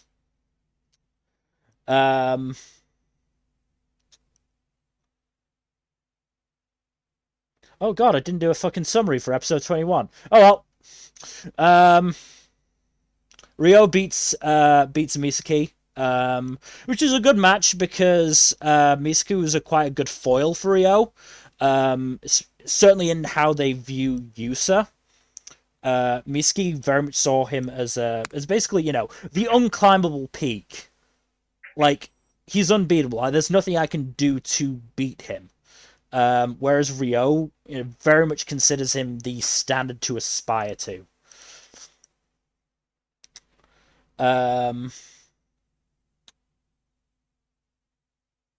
The other thing that was quite fun is that the students at the school arrange a watch party, and so we get a bunch of little cameos, like the former captain shows up, parents show up, which was quite nice.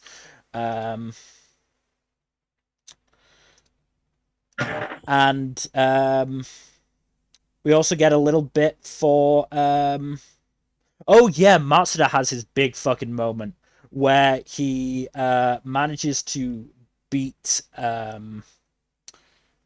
basically a guy who's said to be able to rival Yusa. Manages to beat him even if he collapses right after out of heat stroke.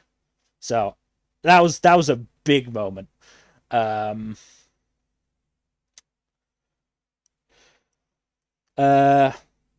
Ryo's sister Rika and Yusa's love interest Rika flies to Okinawa to see them, and she like eavesdrops on a very funny conversation between Ryo and Yusa, because Yusa is just he's so fucking dumb. He is so dumb. I cannot emphasize that more. Like, in episode 20, like, Yusa literally left his bag behind. Because after he was handed his bag, he put it down and then immediately left. What? Why? Because he's a fucking idiot. That's hilarious. The show has been so good at managing to balance like scary, competent badminton player Yusa and complete mess of a human Yusa. He is a complete mess, and it's so well done.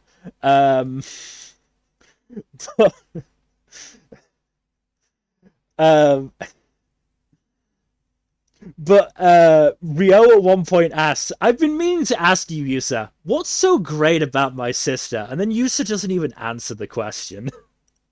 Okay. It's just so funny. And then the final is obviously Ryo versus Yusa. It's a good match. They actually it's probably the best the show ever looks. Like, it's not like amazing animation, but they switch up the art styles, and the visuals that they use are really, really nice and really cool. The one disappointing thing that they do is they pull a skate leading stars. They don't show the end of the match, and we have to find out who won after the fact. Like, I just don't like when they do that. Like, it just takes all the air out of me. But it was Yusa won. And basically, it was Yusa said that the difference was that Yusa had felt the pain of a big loss, whereas Ryo hadn't, which was very timely, considering on the day that I was watching it, I had also happened to watch some Assassination Classroom, in particular the scene where Koro-sensei echoed the exact same sentiment to Karma in the first end of term exam. So, just a little neat turn of events, and yeah, time skips to the next year when Ryo is the ace and he's ready to fucking win. Good show. I liked it. Good. Good performances from the cast. Natsuki Hanai as Ryo. Always loved Natsuki Hanai. But yeah, decent enough show. As I said, definitely not making it to Aoashi levels, but it would have been fucking hard. Yeah, from what praise you've given that. Aoashi's almost certainly going to make it into my top 10 for the year, so... Yeah. Anyway, moving on to Lucifer and the Biscuit Hammer. I found that it's pretty easy to binge this show, because once you get sucked into the story, it's pretty easy to ignore, the not great visuals. Mm-hmm. I forgot how good this story is. Now I'm not quite caught up, but I'll quickly go over where we're at. So Yuhi realizes that Hengetsu's wish was for him to inherit his skill. Yep. So remember that, which he's able to utilize to beat a golem, but realizes that he can't get very far with it because his body doesn't know how to use that skill. Mm-hmm. So he has to train up. And what else? We learn the history of the Horse Knight, how he used to be a detective, but quit after some bullshit regarding his chief and his son, where his chief kind of just let his son get away with some bullshit for trying to attack someone. Mm-hmm. What else? Oh yeah, the screenshots where he says he's unemployed because he quit being a detective and is currently in between jobs. What else? Oh, we learn about the we meet all the knights, or the remaining ones. Mm-hmm. We learn about the Swordfish Knight, who met an omniscient being and basically obtained supernatural powers and lived for 500 years. Pretty cool. And we learn what kind of guy he was, as Yuhi found his biography. And learn that he was the master to two of the other knights. Mm-hmm. And they learned from him. And we also learned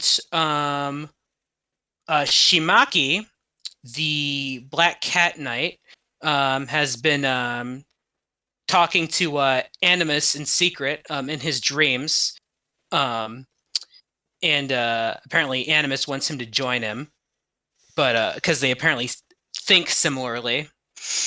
Because Shimaki wants to know basically everything about the universe. Mm-hmm. But he wants to use it for good, while Animus is obviously not cool with that. And then we learned that I forget which knight it was, but one of the other knights has already sided with Animus. It was the kid. Which knight was he? I don't remember.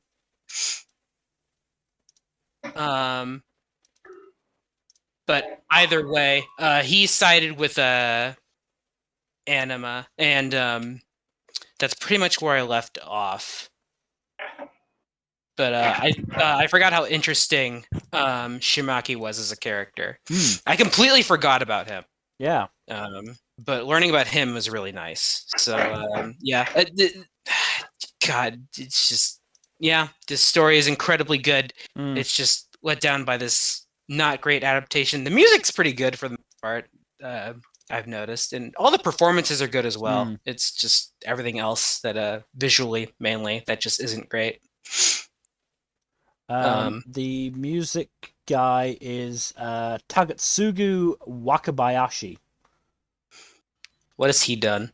Do you know?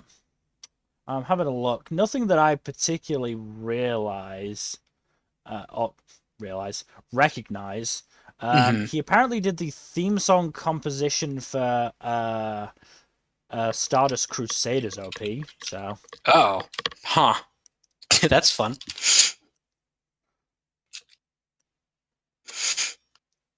I assume Stand Proud, considering that's the only OP. Yeah. But yeah, I don't recognize anything else off the top of my head. Okay. Let me see.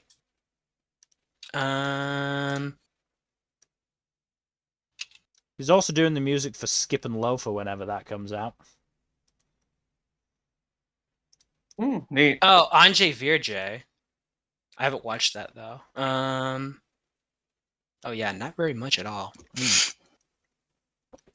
But hey, if he's doing a good job, then good for him. Yeah, pretty good. Yeah, nothing amazing, but it's whenever it starts blaring, it's like, oh, okay, this is pretty good.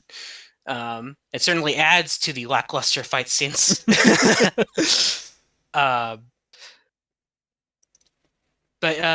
yeah, this show is still this show. Not a whole lot to say aside from that, but I will still keep watching it, and then I'll afterwards reread it. Kind of glad I didn't. I have not read the manga so that I can enjoy this story more. Yeah. For the first time, a second time, instead of constantly comparing it to the manga, which will always be superior. But but it's still like I said, it's easy to get sucked into the story. Yeah. Especially when you're binging it. Yeah. So I can at least say that much, which is nice. Yeah. So. Okay. But we can move forward. Moving on then to a favorite of the season, Lycoris Recoil. What? People like this show? That's crazy. I mean, only a few people. You don't say. Oh yeah. Six. Yeah. I could not choose out of the 6 screenshots I had for Lycoris, so they're all on a. Look, this show's amazing. This show's amazing. The show is very, very good. I am honestly just Sato managed to live in the end. It's just fantastic. It's what else can we say? It did everything it needed to do perfectly, except for follow through on the Yurei. But you know what? We can't have everything, can we? Look, we had almost everything else we asked for. Yeah, we got everything else. Stop flirting. Honestly, it's barely subtext. What I'll say is I'm not sure how well this would have done in a better season, but it's easily top of the pile in this season. Yeah, easily. Oh, no contest. The other thing that occurred to me while I was watching is that I absolutely would have just watched a slice of life series about these characters. Oh yeah, same. Apparently, there's a manga that is that. So, Perfect. I did not need. The gunplay and the action was appreciated, but the characters were good enough that you could have taken it out, and I would have been happy. Yeah. Yep. This is also just really damn slick.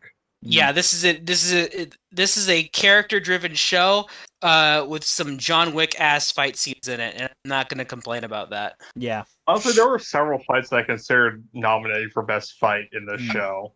Oh, you'll see. But yeah.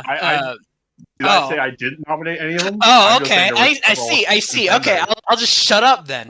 All right. Oh, me knowing what everyone's picked, we will see. Yeah, we will see. There were a lot of really good highlights in the show. Yeah. Really fucking loved Mika just absolutely bodying Gamma. Yeah. That might be my highlight of the season, just Mika just looming out of the darkness and then just fucking bodying the assistant. Yeah, that was so good. Absolutely excellent. And then he's just like, sorry, Shinji, I'm gonna have to do it. Which episode was it that confirmed for me that they absolutely fucked? I think it was episode 9. Yes, episode 9. Mika and Yoshi 100% fucked. Yeah. Oh, absolutely. Yeah. I'd say good for them, but Yoshi's an asshole. Yeah, I feel bad for Mika for that. Diversity win. Manipulative asshole trying to force your protagonist to kill is gay. Yeah. But Mika was gay, so we can take that. Yeah. Mm-hmm. I do find it amazing that Mika was just convincingly faking a disability the entire fucking time, and no one realized it. And then went straight back to doing it afterwards. Amazing. And went straight back to doing it afterwards as well. Well, the only person who figures it out is Kurumi, who is super hacker supreme. Yeah. Speaking of which, her fucking over Robottom was great. Yeah. Yeah, that's always gonna be fantastic. That was fun, yeah. I was waiting for that to happen for most of the run of the show, and I was so satisfied when it did. Yeah. Another bit of fun timing in my notes. I think it was after they said that the Lycoris were going to be suspended at the start of episode 12. I said, "Oh, at least Lilybell is okay. Make sure the Lilybell take out the Lycoris. Lilybell are going to take out Lycoris. Oh no. Oh no. Yeah. The fucking the fight at the start of episode 12 between Chisato Takana and Majima was great, especially how Chisato deafened him with the gunshots. That was so good. I love that so much. That is so cool. It was like really clever. That's so good. Yeah, no, I really like that. Oh yeah. My obsession with the little vacuum robots in episode 11. At first I was just like, oh man, setting the vacuum robots going through the blood is cold. And I was like, oh no, the vacuum robots are bombs, aren't they? Yep. Yeah. Yep. Yep. Yeah. Also, when Chisato like ran through those fucking dudes on her way up to Majima, why were they wearing sunglasses in a dark stairway? Why not? They were just asking to be shot. Yeah. Because it's cool. Also, fucking Majima somehow managing to survive. Oh yeah, that 30-story fall. Yeah, he would. Absolute bullshit. Yeah, that's given how much he resembles the Joker, I'm not surprised he pulled a Joker stunt. Yeah. That fucking cockroach. Yeah. He is a cockroach. Yeah. He's an amazing cockroach, though. Oh no, Majima is great. To be fair, I do like. He is Majima. a great villain, and I love him and Chisato. Just they're so casual with each other. Well, I love that like she's a casual nemesis relationship there. Yeah, dude paused a fight while Chisato was not at full condition and fucking bought her a soda. That's great. Well, no, Majima thinks Chisato is like his ultimate rival because she's the only one who can give him like a near-death experience. Meanwhile, Chisato just gives so little of a shit about Majima. Yeah. Like, she just doesn't care about him at all. Yeah. And that's, like, reflected in how nonchalantly she just shoots him out the window. Yeah. The other thing is, they're very good foils for each other. Because Chisato has a very individualistic way of making things better. She makes things better on the ground for, one person at a time, rather than, trying to enact widespread change, which she could with her skills. Meanwhile, Majima is like, I'm gonna make widespread change, damn the cost. Majima willing to do anything to enact the widespread change he thinks is necessary. And he's not, he might not be wrong. He just went about it in the wrong way. Yeah, he went about it in, like, the worst way. Yeah. But I like... He still is even, like, doesn't even disagree with his points, just, like, the way he went about things. Yeah, no, I liked that the show, didn't take sides on whether, smaller changes or trying to make big changes was better than each other. Mm-hmm. The show was like, as long as you're trying to make things better in a morally correct way, not, killing people. Yeah. You're probably doing okay. Yeah. 100% called that Chisato was the target at the end. Oh, did you? Okay, good. Yeah, no, that seemed relatively clear. Yeah. Yeah. Pretty much. I wouldn't have beaten around the bush so much about the target's identity if it wasn't Chisato. Yeah. I mean, I initially just suspected, and then I think it was, I think when Takina was creeping through the forest, it was like, okay, yeah, this is definitely Chisato, isn't it?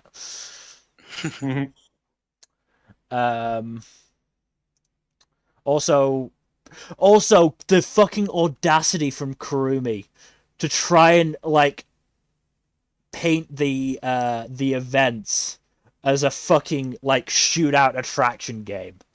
Oh my god. Fucking That's amazing. balls on that. Oh, also, I just love how they've managed to find Chisto in a callback to the first couple episodes by finding her in the background of the same couple's selfie. That's so good. That's amazing. That was a nice bookend. That was a really nice bookend. Really well done. Yeah. I also like that they all just fucked off to Hawaii for no reason. Yeah. They just felt like going to Hawaii. You? I mean, yeah, I don't disagree with them. It's just funny. I need a vacation after that. You crazy? Yep. And when Kusunoki tried to call, like, sorry, not here, bye. We're on vacation. We don't do work on vacation. Yeah. Mm-hmm. The one thing I Also- noted, or one thing that I noted is that countdown went down so fucking quickly. Yeah. I think it was actually trying to be in real time rather than just like movie time. Well, I think the issue is like, well, the point is that they didn't seem to be shooting for all that long. You know, the counter started at an hour and then was suddenly below 30 minutes. Well, I think that was just to show the travel time because I believe Chisto and Takina travel between the towers. No. He didn't start the countdown until the start of their third fight. Oh, right. Yeah. And it was an hour long. That might just be to showcase how long they take a break. No, it was. We saw it at below 30 minutes before the break.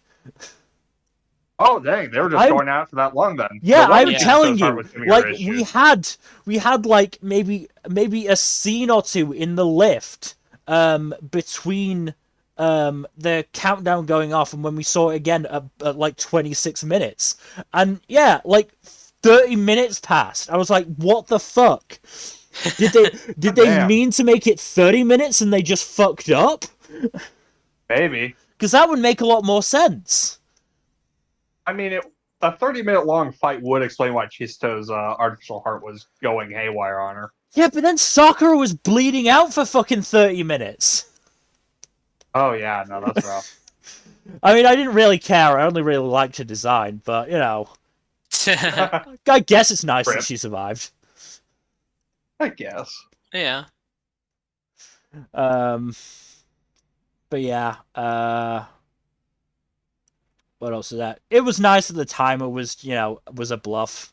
It was just meant to be a motivator for Chisato. Mm-hmm. Yeah. What else is there? I mean, Majima's plan was popping off during the climax of the fight. Yeah. Majima's plan overall was really fucking good.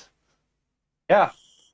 Yeah. I do kind of call bullshit on Kurumi just being able to sweep it under the rug so easily.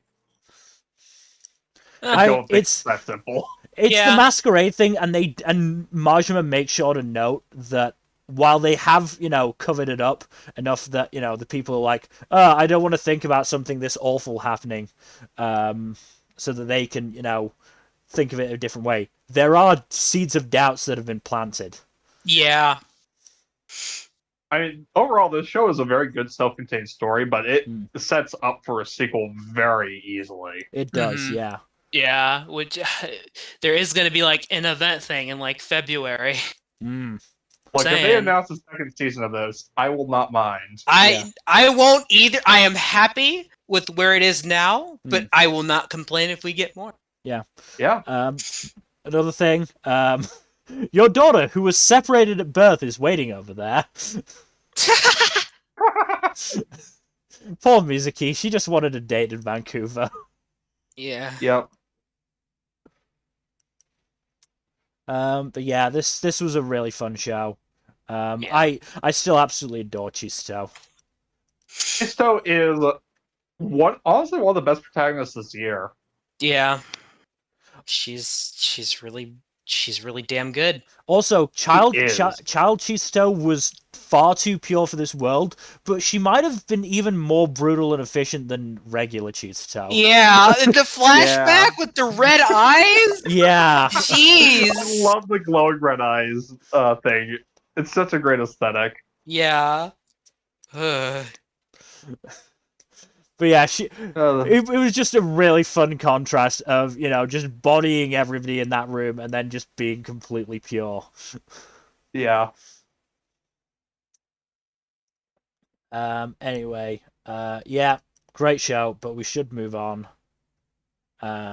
So do we have to? I could talk about this all day. We unfortunately do. We'll get honestly talk about this show for a while, but we do need to move on. I'm gonna say something that is technically a spoiler, but it's really not, given what we've been talking about the last 10-15 minutes. We will be talking about Lycoris more later on. Yeah. Shocker. Wait, really? Someone put this in the... that's crazy. Shock of shocks, yeah. Also, yeah, Sakura calling out Chisto and Fuki's tension is great. Yeah, no, there's some belligerent sexual tension there. Yeah. Anyway, moving on to what is it? My stepmom's daughter is my ex. Yeah, my stepmom's daughter is my ex. I'm sorry to hear that. Honestly, the show did a pretty interesting job of exploring the fallout of their initial relationship and the difficulty in trying to reconcile the fact that they used to date and now they are still forced to be in proximity to each other by their new relationship as step siblings. Just like this really awkward limbo that they're stuck in, where it's really hard for them to really justify trying to rekindle anything, but it's also really hard for them to try to reconcile their relationship in a different way because of those lingering feelings and their and the roughness of their breakup. Mm-hmm. Because the breakup was caused by them being teenage dumbasses who didn't know how to communicate properly. Mm-hmm. Unsurprisingly. Yeah. That happens. People are dumb. Yeah. Yeah. Ultimately, they go on a family trip to meet with the extended family of the male lead, and while they watch the fireworks,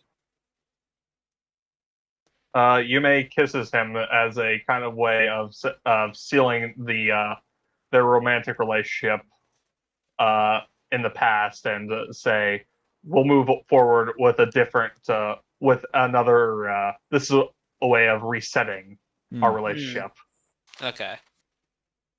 And it's left kind of ambiguous if they'll try again at a romantic relationship or if they'll try to make the step sibling relationship work or if it'll be something else entirely. Yeah. I kind of appreciate it ending this way because it feels conclusive while at the same time leaving a lot up for interpretation and a lot of ways for the series to move forward. Yeah. Also, the show is surprisingly good. I'm kind of shocked. I'm glad. Good. Also really like that Mizuto is shown to be a very overall bookish person who relates the world best through books. Yeah. And there's this scene where Yume is reading a book that his grandfather wrote that never really got published. And gets to an emotional bit and cries and looks on the page and sees another tear stain from when he had read it years ago. Oh, wow. Damn. Really nice bit there. Like I said, the show is surprisingly good. You think it's absolute trash, but it actually has some good writing to it. Good. It does have trash, though, but it still is surprisingly affecting. Yeah, I really enjoyed it, and god damn it had a really good voice cast. Who was in the cast then? You got Hiro Shimono and Yurina Hidaka as the leads. Nobuhiko Okamoto plays one of the supporting male characters. Love him. Ai Kaino, Yoko Hikasa, and a few others are also in the supporting cast. Yeah, Bakugo is the most recognizable voice actor in the cast, unsurprisingly. Yeah, he does have a pretty recognizable voice. he was actually a lot more toned down in terms of his normal voice acting, which I'm kind of impressed with. No, to be fair, he has done some really really like low key roles. Like that was part of what kept me watching. What was it? Burning Carmody, because he was in he was the captain in that, but he was very low key. So yeah, he's definitely able to do it. He just likes to yell a lot. Mm-hmm. Which, fair enough to him. But is that everything? Yeah, that's everything I really want to discuss. Okay. Moving on then to this little show. I don't think anybody's ever actually heard of it, but these two decided they'd just give it a watch for shits and giggles. It's One Piece. Go to Wanu Pisu. That sounds like that's a dumb name for a show. Who would watch that? Yeah, I don't know. Who would read the manga it's the anime is based on? Yeah, it's weird. Animation in these fights are pretty fucking rad. Yeah. Especially Luffy versus Kaido in 1033. That was... Whew. I absolutely love the bit where it's like a close-up on Kaido and you can just see his shoulders grooving like he's getting into the rhythm of the fights. Yeah. Absolutely great detail there. Yeah. Yeah, no. Really good sequence of episodes. Most recent one, if I recall correctly, is the one where Tanjiro confronts Kiku and Kinemon. We'll go through that whole bit. Which is fun times overall. Very, very fun times. Nothing bad happens at all. No siree. Yeah. Yeah, that's what I remember from the manga, right? Yeah, totally. Everything goes perfectly for the heroes. Yeah, no, that's all that really happens in One Piece. I'm actually surprised, like, people, are still actually watching it and reading it so well. It's like, why even such assholes? Why even really bother? To be honest, like, the world building is so bad, the characters are all terrible. It's I'm done. You can't even continue them. No. I mean, Oh yeah, Chopper suplexing Queen was also great. Yeah. Oh yeah. Yeah, no, there was a bunch of good stuff. Like after Kaido downs Luffy, you get the whole announcement that he's defeated, surrender now and join us, and it shows the reactions of all the Straw Hats, and then you get Zoro and Sanji last, and like, fuck that. Absolute great moments. I imagine if they were together, they would then start arguing about who said it first. They were together at the time. They were, and they didn't start arguing about who said it first? They said it simultaneously. They would still argue. I almost certainly did as soon as the scene cut right after the scene cut away from them, but it cut away from them before we got the opportunity, unfortunately. I'm sure if it's probably the high stress environment, they know when to focus up. But had that happened, in a low key moment on the ship, they would 100% start fighting each other. Yeah. Oh, I almost forgot to get a screen cap of Sanji carrying around Zoro while he's in cross mummy mode. Oh yeah. Oh, you should have. Oh, I wish I got that screenshot. There were just so many good screenshots to grab though. Mm-hmm. Yeah. But like, Zoro got absolutely fucked up by the fight with Big Mama and Kaido on the roof, so understandable that he's in like full bandage mummy mode. Yeah.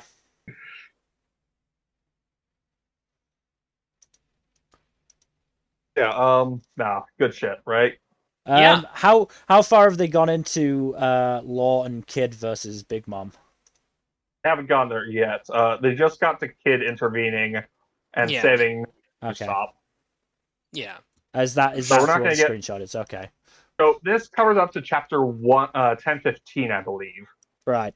So it's another 20 chapters before we get into the whole pitch of that particular fight. Fair enough. We're probably not going to get that fight this year. I just saw the screenshot with, Kid's Arm and Big Mom. I couldn't see who was on the floor.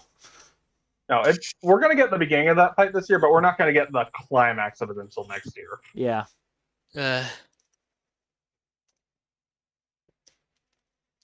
Yeah, One Piece is certainly, story is still good. Toei is still killing it with the animation, I assume. Yeah. Mm-hmm. Most of the action set pieces have been very good. Mm-hmm. Yeah. So yeah, One Piece continues to be One Piece. There's not much. Shocker, I know. Does it? I mean, for the most part, yeah. Yeah. Anyway, so. Moving on to another show in the run of quite a few that I haven't watched and so don't have much to say. Orient Season 2. Core 2, Season 2, whatever you want to call it. I told you the screenshot was fucking absurd. I fucking told you. So that looks like a helicopter. What is this? It is a fucking helicopter, yes. What? Yes. Isn't it in, Warring States, Japan? Medieval Japan, yes. They also have crystal-powered motorcycles. Don't question it. If you question it, it won't make any sense. Okay. What's with the giant big-boobed woman? So, there is actually context for that one. So basically, so there were three main bad guys, right? One part of the big enemy organization. I think it was like 8 or so of them, or something. Thanks to the strategies of the strategist lady, 2 of them ultimately get bodied by powerful fighters on the hero side, who take quite a bit of damage to themselves in the process. Leaving only the final one, who is Michiru's shithead dad. He merges with the local kaiju, and utilizing the fact that Michiru was an experiment to basically recreate the Obsidian Goddess, channels her into a sword to use to basically wreck people's shit. Mm-hmm. So he goes all god mode and rants about how he is now superior until Musashi unleashes his own Obsidian Goddess power and goes Super Saiyan and wrecks his shit. Barehanded with one arm. And then he regrows the arm because of his god powers. Cool. It's actually quite fun. But yeah, he loses. Michiru basically says helps Musashi destroy him, and she kinda ish dies. It's kind of unclear. She turns into sparkles, and then the sparkles flow into her sword. Okay. So I have no idea what the fuck is going on there. Yeah, Musashi is going to go search out the other pieces of the Obsidian Goddess's power, because he only got a fifth of it, and he can get the other pieces from the other 4 great generals. And he wants to roid out more. Yes. They're also looking to answer the mystery of who the fuck Kojira's dad actually was, because apparently he was actually kind of someone important. That's another plot thread. And the two elite bad guy dudes who got bodied earlier turned out to have survived and escaped. So there's still that. They and the rest of their organization are still at large, even if their ultimate plan was thwarted. Yeah, no idea if this is going to get another season or not. I may or may not watch it. I don't know. Depends on how I'm feeling about it. Mm-hmm. Did you enjoy this season? Yeah, the second half of the season actually picks up quite a bit and is actually quite fun. Okay. First half wasn't too bad either, but the second half is where it really shines. Yeah. Got you. Like, there are even some good cuts of animation here and there. Fair enough. Who did Not, who did Orient? nothing to really write home about compared to like some of the other top tier animated shows this season, but Yeah. ACGT? Who the fuck are they? Oh god, they familiar did with- Dies Irae. oh, this is substantially better than that. They also did Initial D. What? Yeah, they did a few Initial D projects. Oh, what the fuck? They also did the original Kino's Journey. Huh. Or at least helped out on it, I think. No, they did it. Yeah. Did it solely. Huh. Cool. Oh, damn. Good for them. Yeah. They have some stuff under their belt. That's neat. Yeah. But yeah, no, this is definitely better than the first season, though, in my opinion. Probably not that Good. hard based on what I watched of it. Yeah. Yeah, no, it was not. It helps it has a bigger ensemble cast that kind of bounce off each other a bit better. Mm-hmm. But yeah, the pacing issues are also not as bad this time around. Fair enough. Anyways, I'm ready to move on to a significantly better show. Moving on to Parallel World Pharmacy. The show is fantastic. Absolutely incredible. Absolutely fantastic. Yeah, it was just really freaking good. The freaking so they have to deal with the Black Death. Fun times. Yeah, everyone loves the Black Death, right? Yeah, it's only one of the deadliest diseases ever known to man. Yeah. I think you guys are exaggerating. No, yeah, we are a little bit. Yeah. It helps increase fair. class consciousness. It can't be that bad. Yeah, of course. Also increased atheism. Yeah. Because people saw the priests and the nuns and whatnot who treated the sick getting sick themselves and went, God wouldn't allow that to happen, would he? As it turns out, God wasn't really inputting on that, I don't think. Yeah. So there's this island that had an outbreak of the Black Death, of course, and Pharma's home island is in danger of, getting hit with that. So he plans accordingly. Creates a cure. Has what do you call it? Basically, like check-in stations. For making sure everyone's healthy and that no one's contracted it. Of course, it spreads on the island anyways because some assholes went through a hidden opening on the island. So yeah, so everything goes to shit. And it the mastermind behind all that is this former pharmacist who was pretty much obsessed with I don't know what his motivation was, I'll be honest. Do you know, Jack? Oh, what? The bad guy, what was his name again? Camus. Yeah. I believe that guy was a nihilistic philosopher of some kind. Yeah, something like that. But yeah, so he used his knowledge to spread the Black Death on the island, and it gets pretty bad. But Pharma is luckily able to track him down and stop him before it gets, before it's too late. And thanks to his staff that was given to him earlier, he's able to basically make a miracle that cures the disease, basically, and removes it completely from the island. So, but that's pretty much the last stretch of it. But yeah, this show has been fucking fantastic. Far better than I expected. All the characters are good, Pharma especially.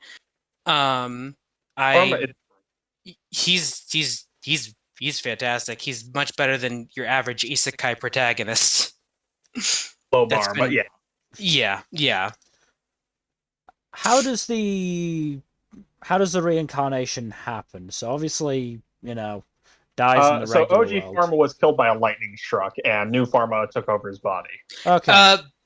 In the original world, I forget Pharma's original name, but he died of overwork. Kanji. And that's how he ended up in this world. Kanji Yakutami. And notably, OG Pharma's father recognizes at one point that the Pharma that we have now is not the same as the original Pharma. He's not sure what the hell is going on, but he decides to accept the current situation because the current Pharma is doing good deeds and such. Yeah, and his knowledge and his pharmaceutical knowledge surpasses him. So, is the dad around a lot? Yeah, actually. Yeah. He's a good character, actually. So, actually has connections to the main villain too, which is neat. Yeah.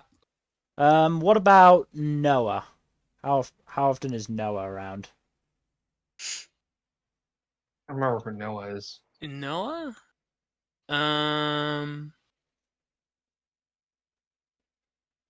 Who's Noah again?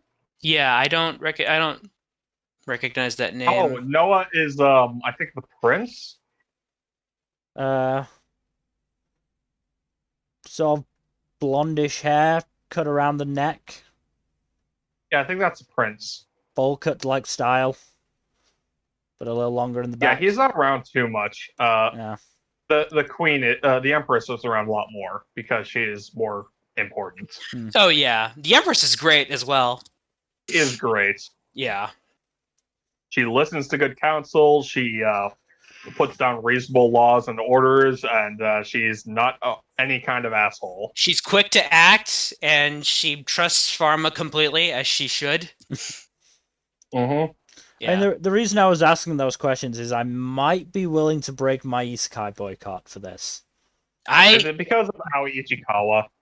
No, actually, I was going to watch the dub. Oh, who's voicing him in the dub? Aoi Ichikawa. Kieran Strange. Oh, he's good. Yeah. Love Kieran Strange. Absolutely adore him. Yeah. Oh, no, there's a really good voice cast overall. They got Lindsay Seidel as Charlotte, too. Yeah. Love some good Lindsay Seidel. And the dad is voiced by Chris Ryan, who, if I recall correctly, is Kurosama in Assassination Classroom. I believe so, yes. Also Austin Tyndall. Also very good. That character doesn't really pop up all that much in the show, though. Right. He's only there a little bit. Well, I'll take what I can get. As I said, I'm not guaranteeing it, but I've been intrigued by the show. I think this is a good one to break it on because it's so different from a lot of it's very different. I don't think there aren't any like romance harem elements in this one at all. No. I mean, there's not even like a little bit of shit tease that I can recall seeing. When I say I'm breaking my isekai boycott, I don't mean I'm gonna start regularly watching isekai again. Yeah, of course, yeah. It's a case of this is probably gonna be the first one or this could be the first one I watch voluntarily since I don't know. ReZero, right? Oh, ReZero, yeah, I did watch ReZero. I should probably watch the second season of that. Second season is incredible. Second season's so good. Yeah. Also, before I forget, I wanted to point out episode 8 is also amazing. It's mostly standalone. It's about this that episode. Yeah. He's this failing pharmacist who is basically put in a tough situation seeks Pharma out for help despite the consequences of him being kicked out of the guild and unable to continue being a pharmacist. But it's thanks to him that Pharma is able to start a new guild, and starts offering Pharma's medicine as well. And the pharmacy starts succeeding. So yeah, it's a fantastic, pretty much standalone episode. That's this is really cool. In collaboration with the Japan Pharmaceutical Association, Parallel World Pharmacy was a part of a campaign to bring awareness to the professions and practices of the pharmaceutical field. What? Wow, that's amazing. Yeah, that's pretty fucking cool. That is really... Oh, so that makes it a lot more accurate than you'd think most medical shows would be. Yeah.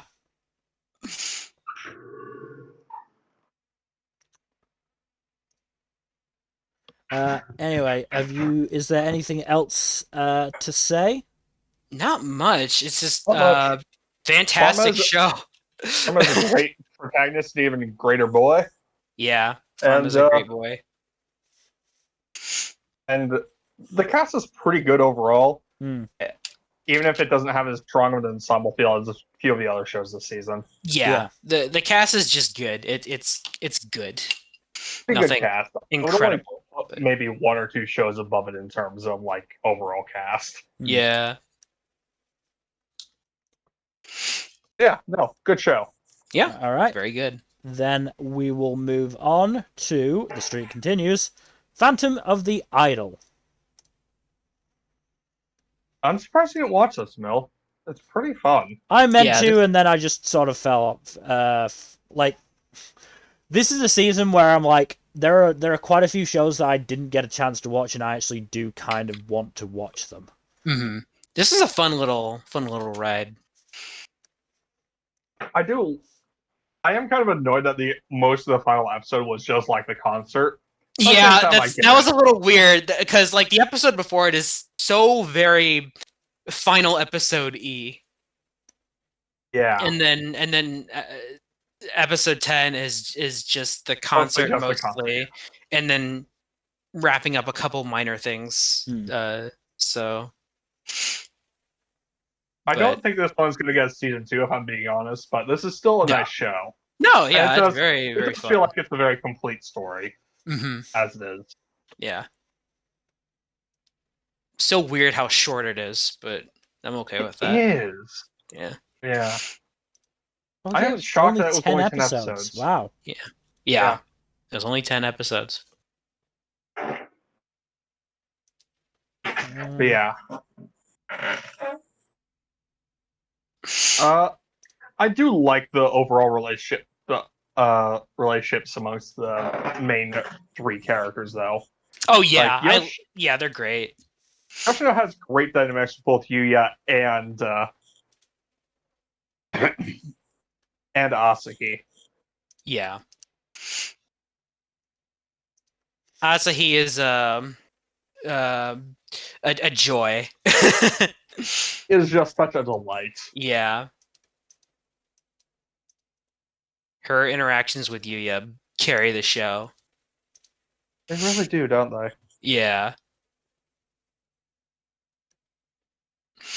But Yuya is pretty much fantastic by the end of it. Like how he came around a lot and is actually appreciating, the efforts of the people around him, and he's very happy that he's stuck with the idol gig. Even if he does complain about it. Yeah, I mean, well, that's just who he is. Yep, he is a complainer extraordinaire. Yeah. Yeah, fun show. I do like the running gags in the show, like of Mr. Headscarf Guy, the #1 fan. Yeah. He's great. I love him. I love how much he gets dunked on. It's great. Yeah. Yeah, no, this is a good show. Yeah. The fangirls are also fantastic. Yeah, I enjoy their antics for the most part. Yeah, for the most part, yeah. Sometimes it can get a little bit annoying. Yeah, a little bit, yeah. But for the most part, when they're fun, they're very fun. Mm-hmm. not a whole lot to say with this one, but it's a good little distraction. What are the songs like? They're not too bad. Yeah, they're mostly pretty good. I like the opening a lot. Yeah, the opening is pretty catchy. Yeah. Not best OP material, but it's still pretty catchy. Yeah. Some of the endings are good as well. I like how varied the endings are. It's a different. I think there's like 7 or 8 different endings. Yeah. Let's see. 7 endings. Yeah.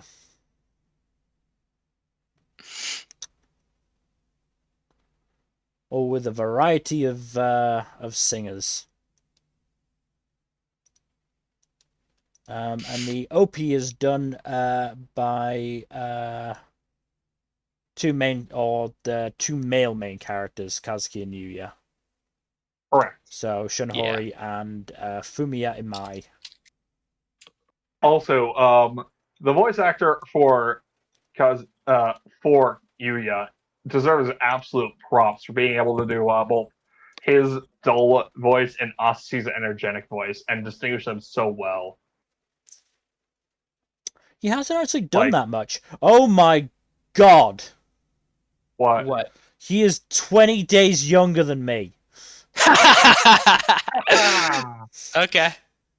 Oh god. Well, happy belated birthday, Fumiya Imai. We're only 4 days after it. Yep. Wow.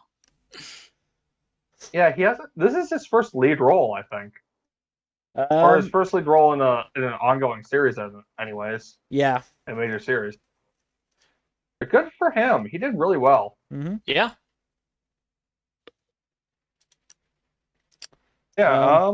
But if that's not everything, really much else to say. That's everything. Oh, we can move on to the dumpster fire of the season. Yep. Oh my god. Because up next it is Rent a Girlfriend Season 2. I'm just gonna speed run this. Okay. Let's see. So Kazuya's birthday happens. His grandmother wants to celebrate it with him and Chizuru because she missed Chizuru's birthday. Chizuru can't initially make it because her grandmother got sick. But Ruka shows up to the party and tries to start some shit. She also kisses Kazuya. It was really well animated and it was very Chizuru shows up but she quickly has to leave because grandmother, bad stuff happens. She does not have much longer to live. Let's see. Chizuru is largely upset because she failed to get another part as an actress. And basically her dream is for her grandmother to see her on the big screen before she passes, which it looks like that's not going to happen. So Kazuya, a bit of credit to him, comes up with the idea to crowdfund a movie that Chizuru can star in. And they plan to make that happen. Okay, that's better than what I thought the suggestion was going to be, which is lie to the dying old woman and just, record something on a video camera, then put it up and go, look, this is the movie I was in. Yeah. To be fair, they're still lying to her anyways, because she still thinks that Chizuru and Kazuya are dating, which they aren't. But to be fair to Kazuya, he was like, maybe we should tell her the truth. But Chizuru was like, there's no point in doing that. So, but yeah. So the season pretty much ends there. Although I do want to mention for Kazuya's birthday, he does go on a date with Sumi, who really wanted to take him out for his birthday. It was very wholesome and nice, but not a lot there. So there was actually something nice going on this anime. Yes, it was actually very nice because he also vented about Chizuru and her grandmother, and they both cried about it, and it was wholesome and nice. So yeah. I mean, Sumi is one of the few good characters of the show, so yeah, more or less. But yeah, so yeah, that's season 2. Season 3 is confirmed to be happening. I will unfortunately be watching that when it happens. Why are you doing this to yourself? Because I have to. You Someone don't. has to. Not. Yes, I You do. not. Yes, I do. It's the car crash that just keeps on happening, okay? The pileup is huge, and I can't look away. I'm committed now. I thought the car crash was Domestic Girlfriend. No, well, that's worse. That's a different. 1,000-fold. That car crash was actually had some good stuff in it. Also, the main good thing about this context for the screenshot here, it's a kaiji reference. That made me very happy, and also kind of upset that this bad show referenced a good show like that. The audacity. But yeah. So yeah, that's season 2. We can move on. It's still bad, but it has a few good things in it. So, but it's still bad. Okay, moving on then to a show I can talk about finally. Yeah. Rwby Ice Queendom. So, how did you enjoy the show? It was pretty good. Middle was a bit dull, but that's probably the biggest part I have criticisms about. The middle sections are a few plot cul-de-sacs where the plot gets back on track. I would say you can absolutely. I mean, I did it. You can absolutely watch this without having watched OG Rwby, but I think they sort of rely on OG Rwby as a way to not necessarily have to do all of the work in establishing the characters and their dynamics. Like they do the base outlines, but I never felt particularly confident about Rwby and Weiss's dynamic. Blake and Weiss's dynamic was a bit better because it was just simpler in that racism and bad company coming face to face, yay. And I think the worst bit was that Yang just sort of felt there. Yeah, Yang did not do as much as I wanted her to. Yang is the only one that doesn't really have a connection to Weiss. Yeah. At least she does get some nice singers in. She does. Which is funny. She does. She has a nice scene with Blake as well. Yeah. And she gets to smash her fucking fist through Big Nicholas's perfect jawline, so... Yeah, that was great. Oh, that's so good. They popped off with the animation there, Jesus. They did. Yeah. I very much assume that was her semblance. Yep. Yeah, when she gets mad, she gets red eyes and glowy hair, and gets strong for a little bit. So basically, she gets stronger from taking hits, and she can unleash that built-up strength by going Super Saiyan, basically. Yeah. Yeah. I'm glad Jean managed to, or got to take out the Armored Daddy. Yeah, that was nice. That was nice. Yes, I worded it that way purposefully. Yeah. I know what I'm doing. Yeah. Yeah, episode 8 was sort of just there. Episode 9 was where it felt like it picked up. Like I actually noted that at the end of the episode that the episode actually did feel pretty short. Yeah, I really liked episode 9. Yeah, that was good. I was quite confused about the conversation between Rwby and Weiss. To be fair, it made sense in hindsight. It did make sense in hindsight, but I was like, "Is this the actual Weiss? No, this can't be the actual Weiss. She's telling Rwby to lock people up." I'm just confused. Damn Inception.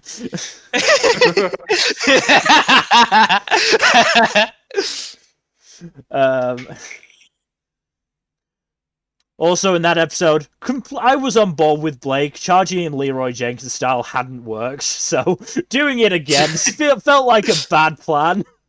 Yeah. Blake, ever the voice of reason. Also, love that they wrapped up with the food fight. Yeah, the food fight was fun. I liked the food fight. Yeah, that is the the last 2 episodes are incredibly well animated. Yeah. Yep. And I'm so happy that a lot of that good animation went towards the fucking food fight scene. That is one of my favorite scenes in Rwby, and I'm so glad they put it here. Yeah, that makes me so happy. That was really good. I was glad that it was Weiss who was like, okay, no, we're doing this shit. Yeah, that's great. We're doing this shit. It's tradition. Yeah. The entire last episode's a nice epilogue. Yeah. To wrapping things up. It's a really nice capper. Yeah. Yeah. Speaking of animation, episode 10 did have a bit of reused animation that even I was able to notice. So yeah, they're perfectly free to reuse animation. I'm just pointing out that generally I don't generally catch it, but this time I actually managed to catch it. I don't know whether it was obvious or just they'd happened close together, and so I was already thinking about it. Or I think what it was is the original scene. I'd taken note of it as a sort of shortcut animation of a robot blowing up. Oh yeah, they're doing this so they don't have to show the actual path of the projectile as it's blowing up this robot. And then a few minutes later they did the exact same animation.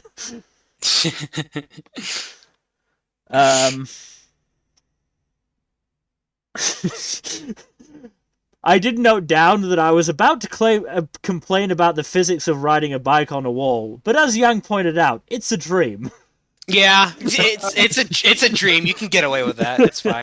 I had my mouth open to complain, and then I had my mouth open to complain, and then Yang said, "Oh, it's a dream. That's how I'm doing it." I just went, "Fair play." I'm also happy that the show gave us an excuse to give us a full-on White Fang version of Blake. Yeah, that's very nice. Yeah, that was cool, and it really worked for what it was.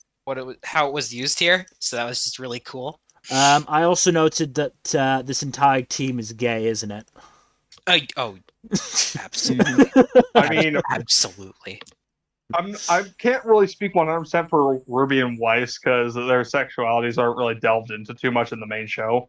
They have a lot. They have a lot of chemistry, though. They do. They have a lot of chemistry. Yeah, Blake and Yang are almost canon. They are one kiss away from being canon, and it's not like, and other characters have even taken notice. Like, is there something going on with those two? Yeah. So it's it's just people we're waiting. Fans of the series have been speculating, like, it's not a matter of if they're going to kiss; it's a matter of when. Yeah, pretty much. The insert songs in this show were fantastic. Yeah. Great soundtrack. There's a there's a miniature soundtrack on Spotify with all the insert songs. I recommend checking it out because those songs are amazing. Yeah, I do like the redux of Mirror Mirror with Hira's voice actress. That was fantastic as well. I loved that. Where was it? Oh yeah, there was. I think it was when Blake and Weiss were talking after Blake had been threatened by Ozpin. There was a really nice piano version of the OP.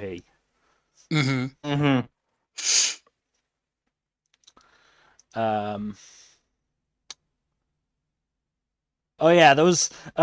So when they were saying goodbye to what's her face, the witch professor. Shion, who's non-binary. Yeah, which is fantastic, by the way. The subtitles are a bit wonky on that. Yeah. There was a swiveling background that just made me feel sick. Oh yeah, I remember that. That was weird. Like they had, I think Shion was in focus up front, and then they swiveled to focus on like Juniper and Rwby. I was like, oh boy, this I'm gonna have to look away. This is not nice. Yeah. The Ozpin threatening Blake scene was quite well done, because when he was threatening Blake, his face was in shadow, and then when the moment was over, he went back into light, because he was the nice professor again. Yeah. But I absolutely believe he would curb stomp anyone who threatened the students. Oh, Ozpin's an interesting one. Yeah, If you want to know more about him, you'll have to There's a lot going on with Ozpin. Okay, fun. I can't remember what the context was, but I've written, "Oh God, Weiss got relegated to the and Zoidberg." Oh, I remember. Oh, it was Rwby announcing the best day ever plan. Sister's Weiss. Yeah.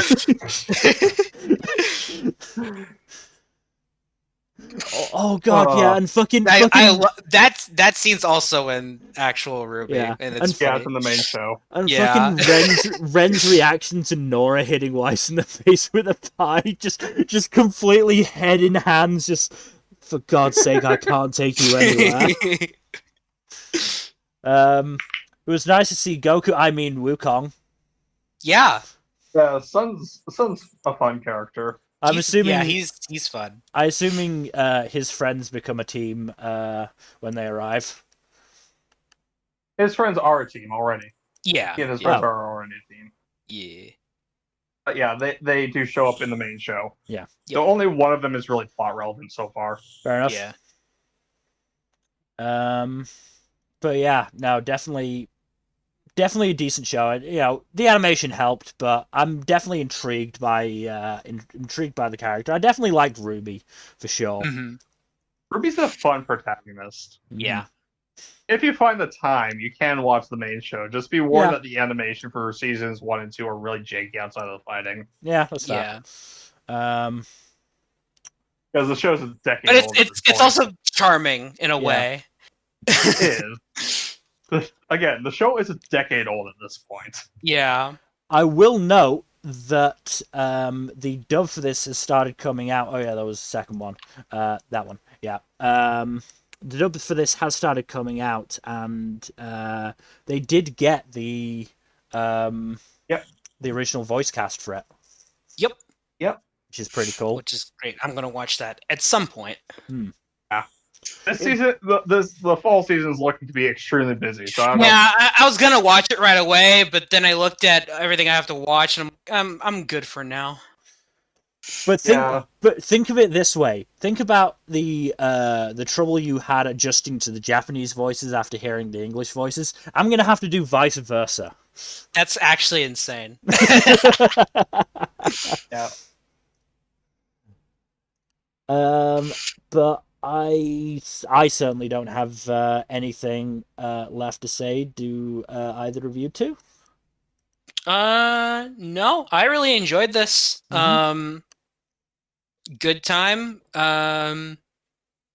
Yeah, as a Rwby fan, it gave me a lot to be happy about. So. Yep. Same here. Yeah. I enjoyed it quite a bit. Yeah. Wasn't my favorite part of the season, but still pretty high up there. Yeah. All right, moving on then to Shadow's House Season 2. Oh boy, this show is fucking wild. I don't want to go into the plot twist for this because I don't know if either of you guys are planning to watch this at any point. Well, I'm going to at some point. I've heard too much talk about it to completely. I was gonna ask. I zoned out on the synopsis of this show when it first came up, when the first season first came up because of Cloverworks. But what the fuck is this show actually about? So, basically, it's kind of like a Victorian era manor inhabited by living shadows and humans who look like them, called faces, who act as servants for the shadows and basically try to be the faces for the shadows. Express their emotions because you can't see the shadows' faces. Really. Right.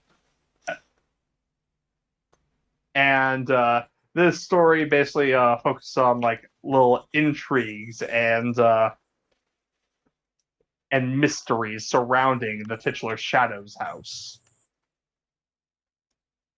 I am trying to be incredibly vague because this show is full of fucking spoilers. Right. Like towards the end of the season, huge revelation about the nature of the setting that I don't want to delve into because it's a massive spoiler. Right.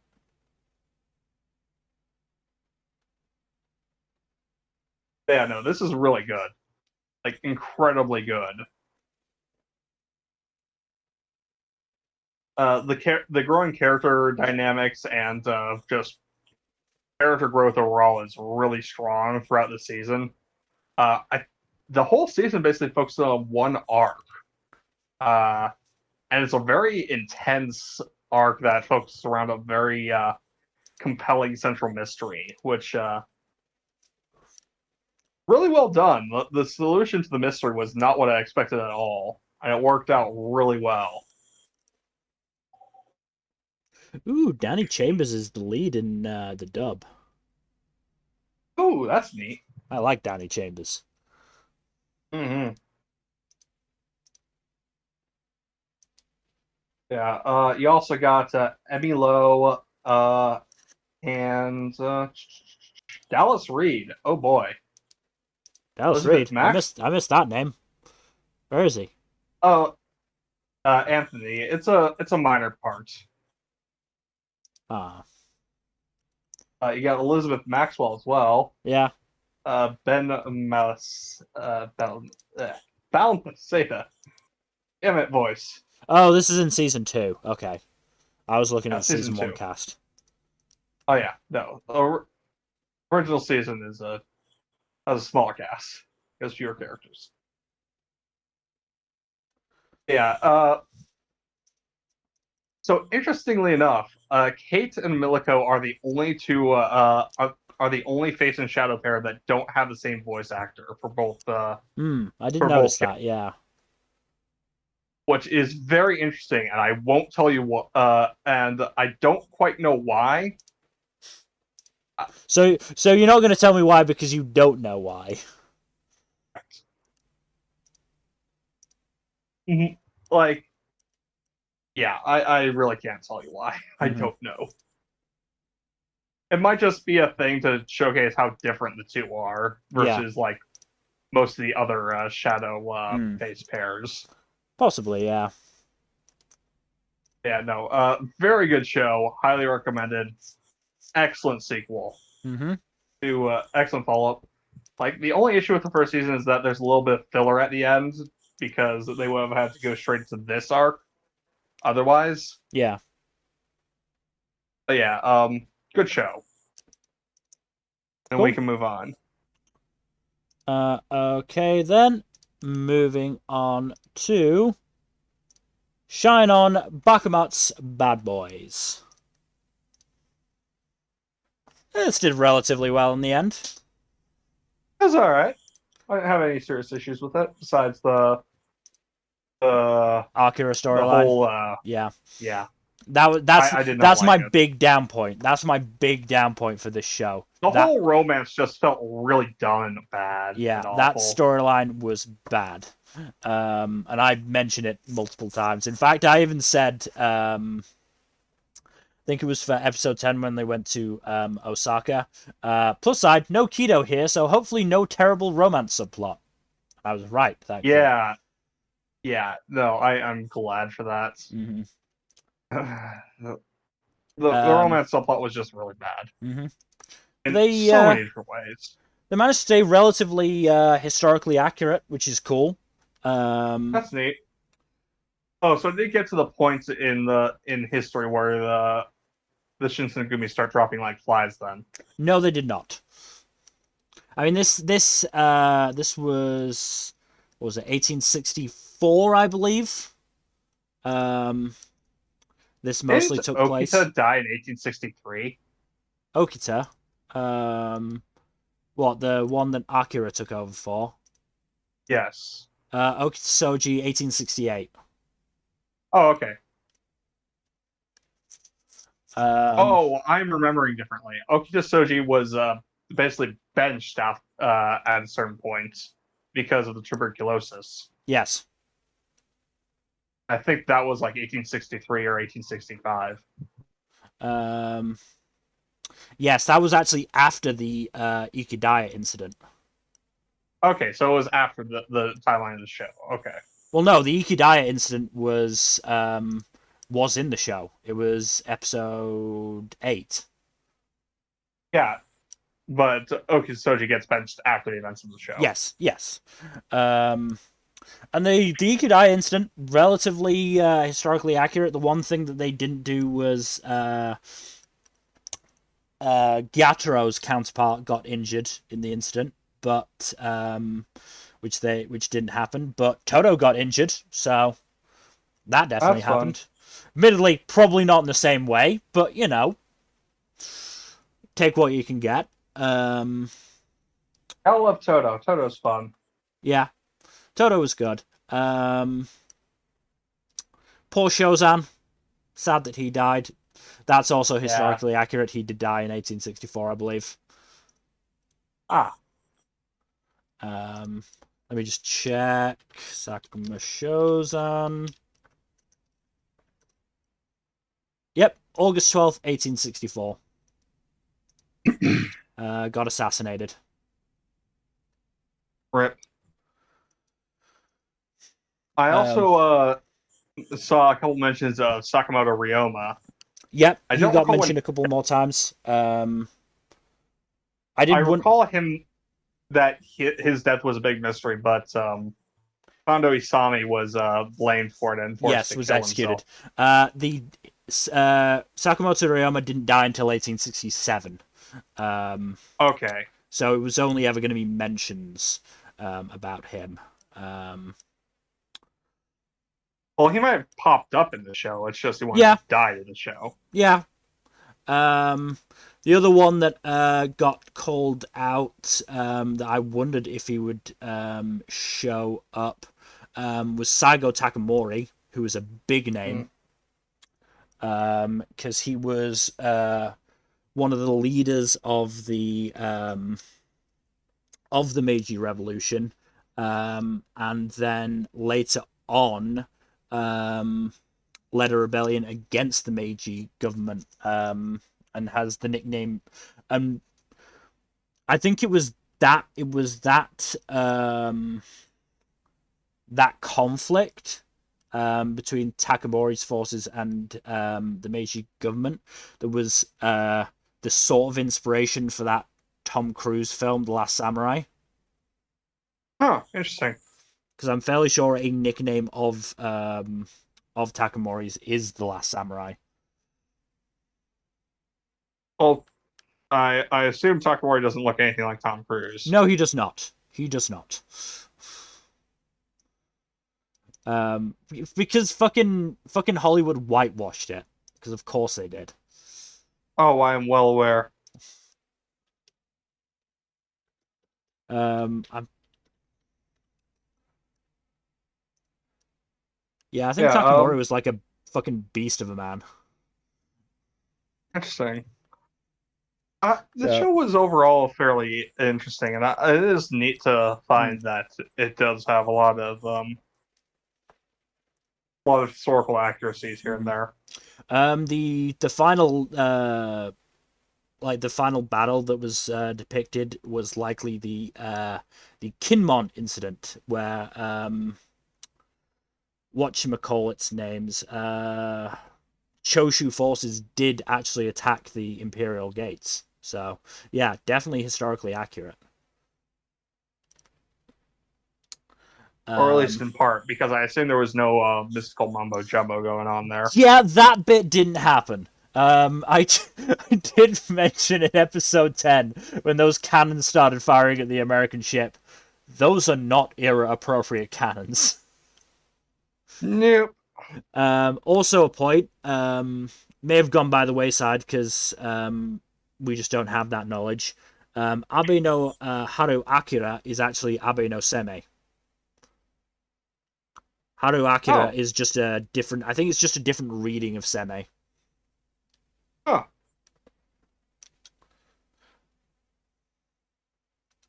Abe no Seme was a famous onmyoji, I believe. Yes. The most famous onmyoji. Basically, ancient medieval Japan's Merlin. Yeah. He pops up in a lot of stuff. I am well aware. I have seen mentions of him in fucking Fate of all things. Yeah. Yeah, Yeah, no, I did genuinely enjoy this this show. As I said, the big downer on it was that Akira Kido storyline. Yeah, that's the biggest one. The other main issue I have is that the group dynamics felt kind of stale, partially because like whenever they had to pair off, it was always the same Yeah, pairs. it was always the same pairs, but that meant I got a lot of Bo and Gyataro and a lot of Suzerain and Sogen, and I like those four.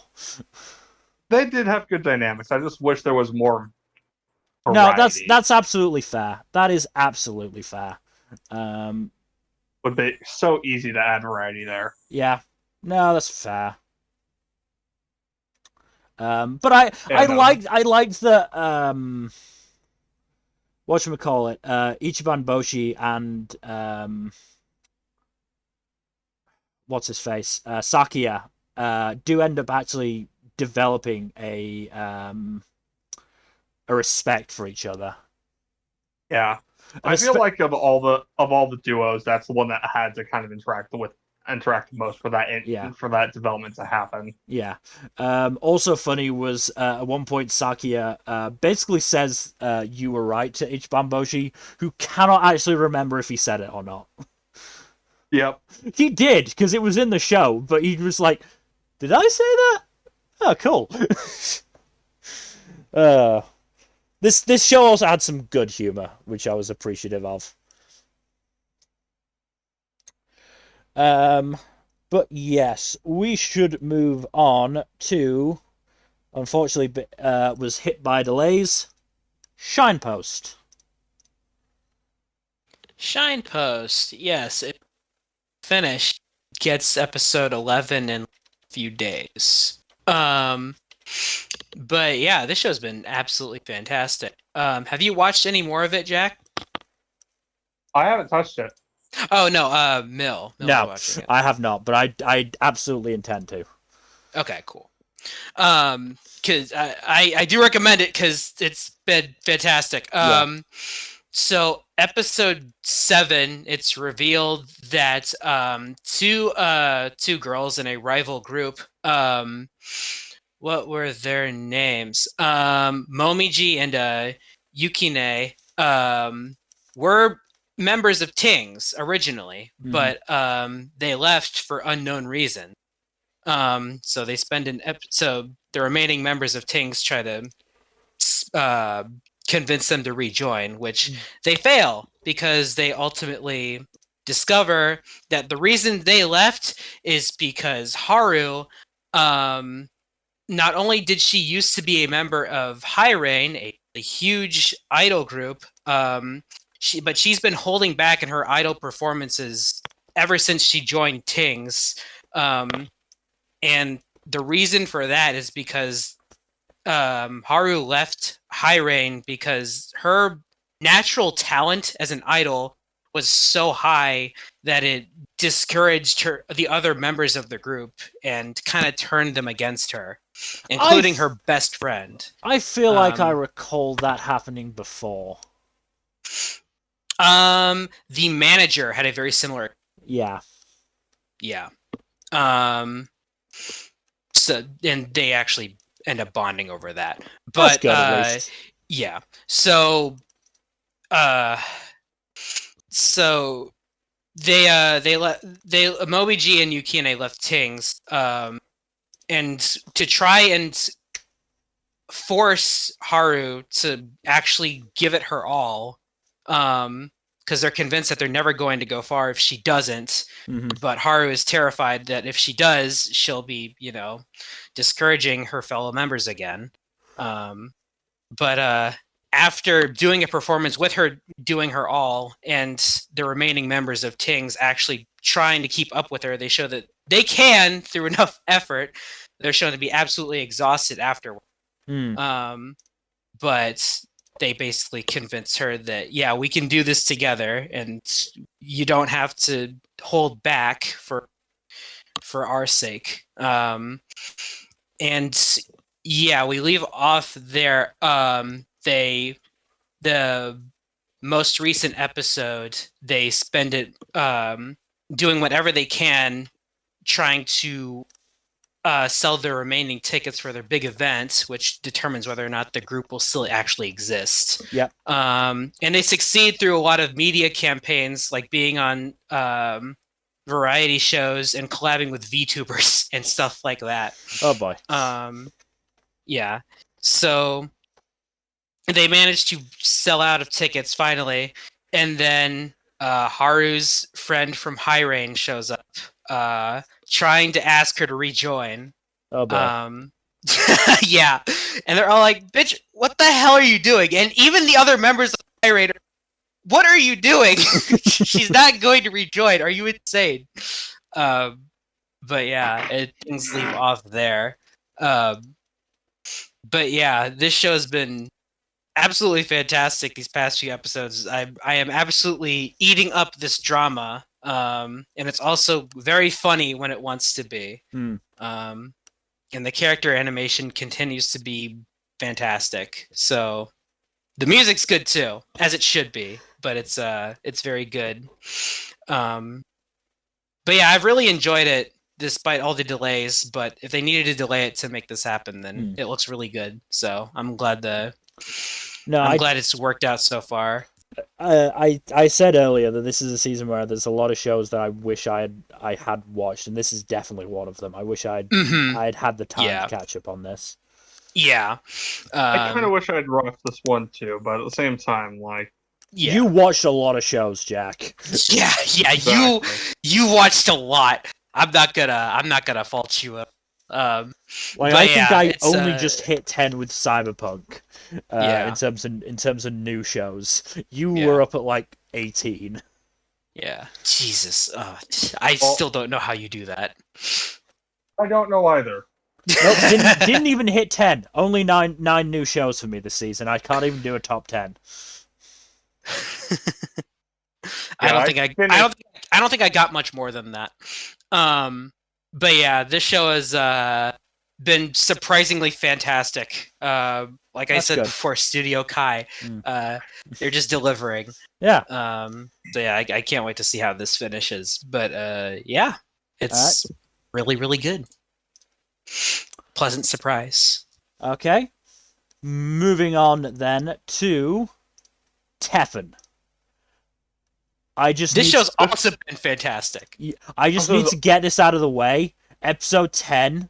Holy fucking shit. So basically the concept is there are two members of two different teams with a birthday on the same day, but they've been irritating their team members. Irritating their team members, so they're not allowed to actually, point out that it's their birthday, so they have to do it in roundabout ways.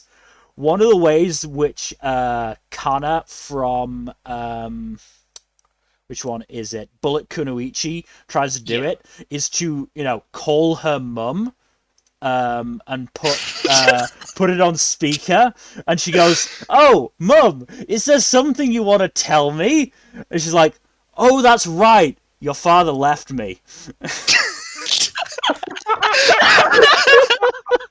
Oh, that is funny. It's so funny, and it's just all like so serious, and the remaining members of oh god, we shouldn't be listening to this. We're here for you if you need anything. Yeah. It turns out the dad hadn't actually left; he'd just gone out to pursue his idol dreams. Oh my God. The thing is that even more in the next episode, they pull it again. So the next episode, the Grand Prix is approaching, so the manager basically tries to weed as many of them out as possible by saying if you come out of the building, you're eliminated.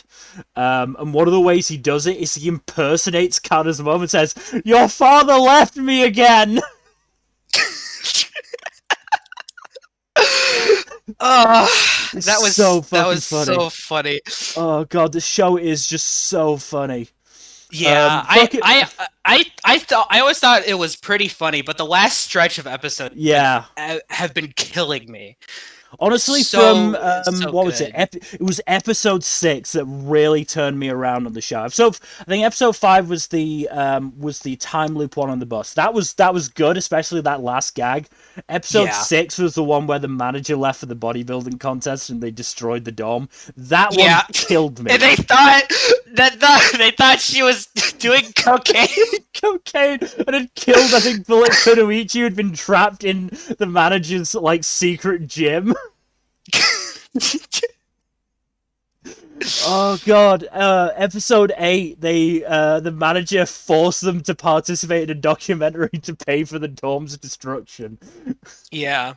Which started because there was a stage built that was going unused because a cable idol group with members called LAN, USB, and HDMI was supposed to perform, but they got caught in relationships with a PC idol group. Oh my god, it's so good. Episode 9 was good too. Episode 9 was good too. Again, it was the same joke over and over again, but it landed every single time. No, it landed every single time. Especially who was it? I think it was Iraha. Was it Iraha? Or was it no? It was Monet. It was Monet who'd found a child's pet and then was forced to give it back. I was like, they didn't show the pet, so it's absolutely not like a normal pet. Oh god, it's gonna be a pet rock, isn't it? Nope, it was a Tamagotchi. Yeah, it was a Tamagotchi. And they reused the same like sunset on the rooftop. They used it so many times. Every single time, and they all almost say the exact same thing. And the funny thing is that I think that actually happened. Yeah, no, I believe it.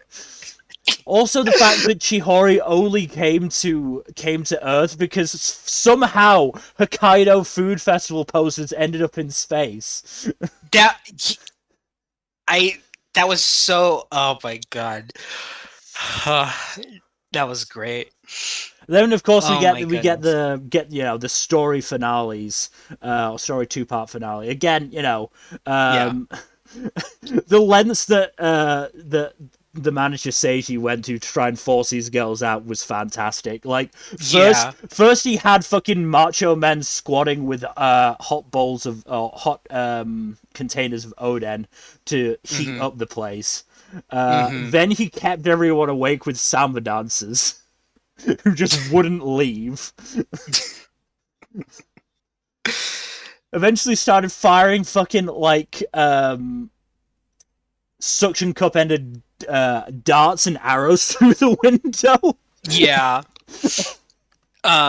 He sent them into VR. Yeah. I knew exactly what was gonna happen. Me there.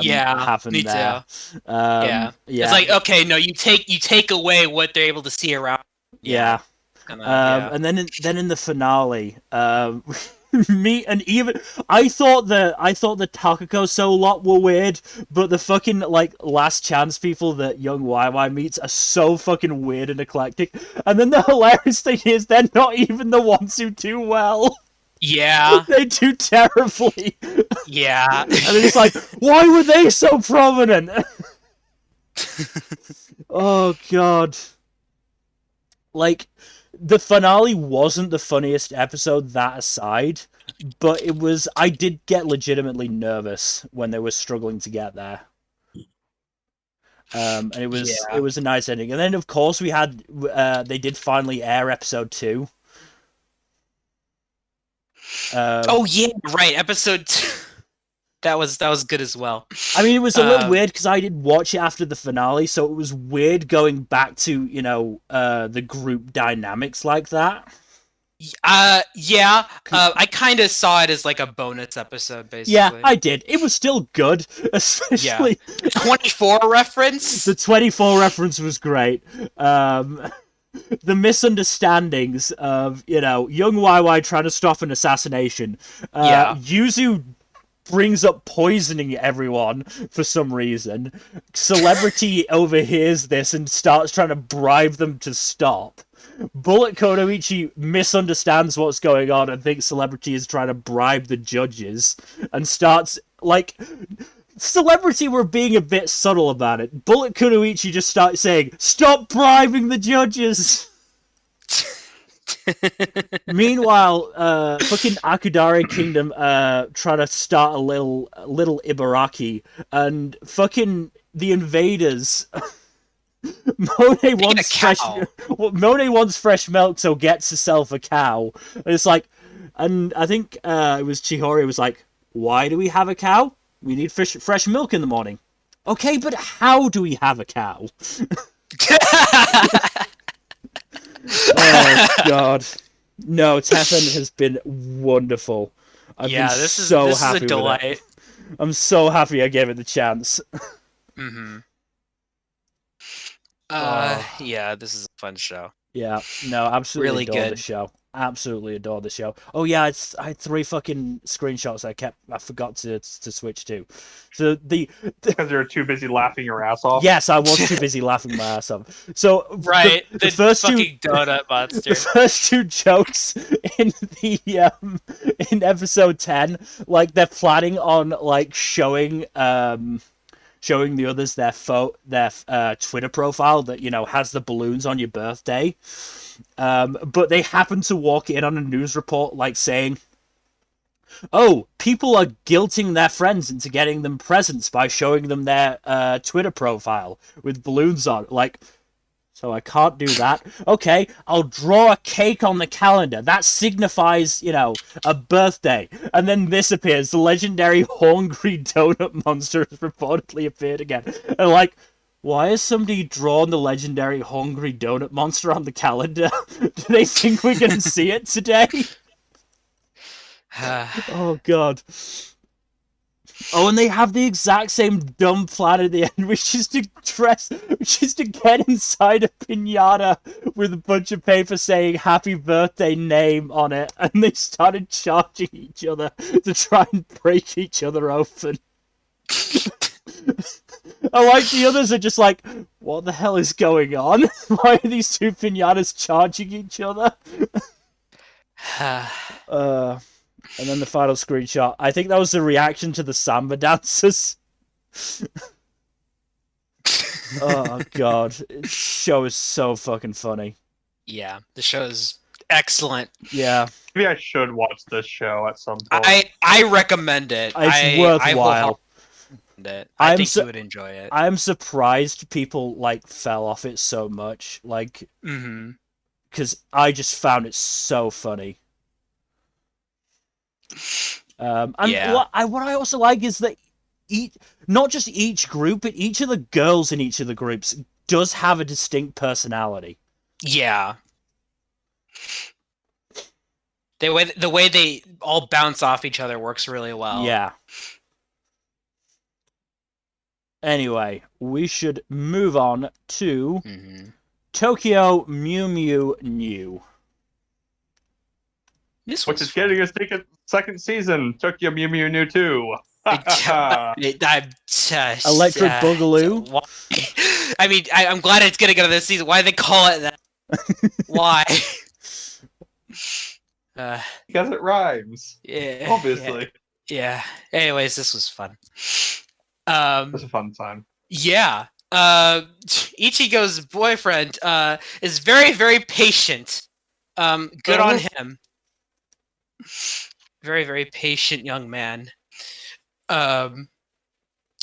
Apparently the aliens intended to destroy the hell out of Earth in order to make it their new home, which I don't know how exactly that works because their original home was messed up as well, but sure. Maybe some terraforming bullshit, I don't know. Yeah, probably. But yeah, that was fun. Ichigo's time as a cat was fun as well. What else? I really enjoyed the episode with on the cruise ship with Lettuce and her insecurities. I enjoyed that. That was nice. Yeah, that was a nice episode. What else? Not a whole lot. Yeah, it's just a good show. It's fun to have, back. And for it not to be Precure for once, because I'm pretty sure that's the only actual. Yeah, no, that's like the only Magical Girl show that actually exists right now. But yeah, Stalker. yeah. I mean, it's Toei gonna Toei. Good on them. But Good on them. yeah, but yeah, it's nice to have OG. It's nice to have Girl show. OG magical girls without some sort of weird subversion. Yeah. Yeah. I mean, one could argue that's furries, but yeah, but it's fine. They're usually themed after something. It's fine. It works. I'm not. Themes are usually there somewhere. Yeah, I'm not gonna complain.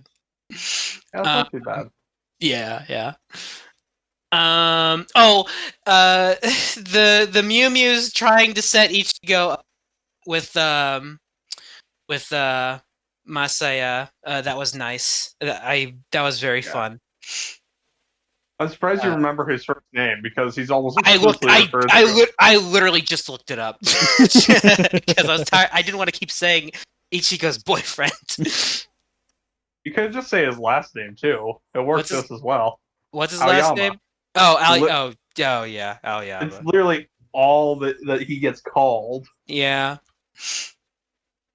Because I'm looking at the article and it just says Masaya, so I'm like, okay. Yeah. But yeah, this was really fun. I'm looking forward to. Thank God it's seasonal and not just gonna keep being ongoing for like ever. That makes me happy. God, if this was continuous, that would be hard. Yeah. Thank goodness for the seasonal format. But yeah, this is just a fun little show. I enjoyed my time with it. I'm hoping that we get more shows like this because again, I kind of miss magical girls that aren't some sort of subversion. But I think we can move on. Okay, moving on then to Uncle from Another World. Did you wind up watching this number? I didn't. I didn't get to this one yet. I'm still planning to watch it, but I'm glad you picked this screenshot, Bill. That's excellent. That's me on a daily basis. But yeah, this is from a scene where so the uncle basically figured out that his magic isekai power was the ability to understand and communicate the language of all things, which includes spirits, which is why he has such ridiculous magic power.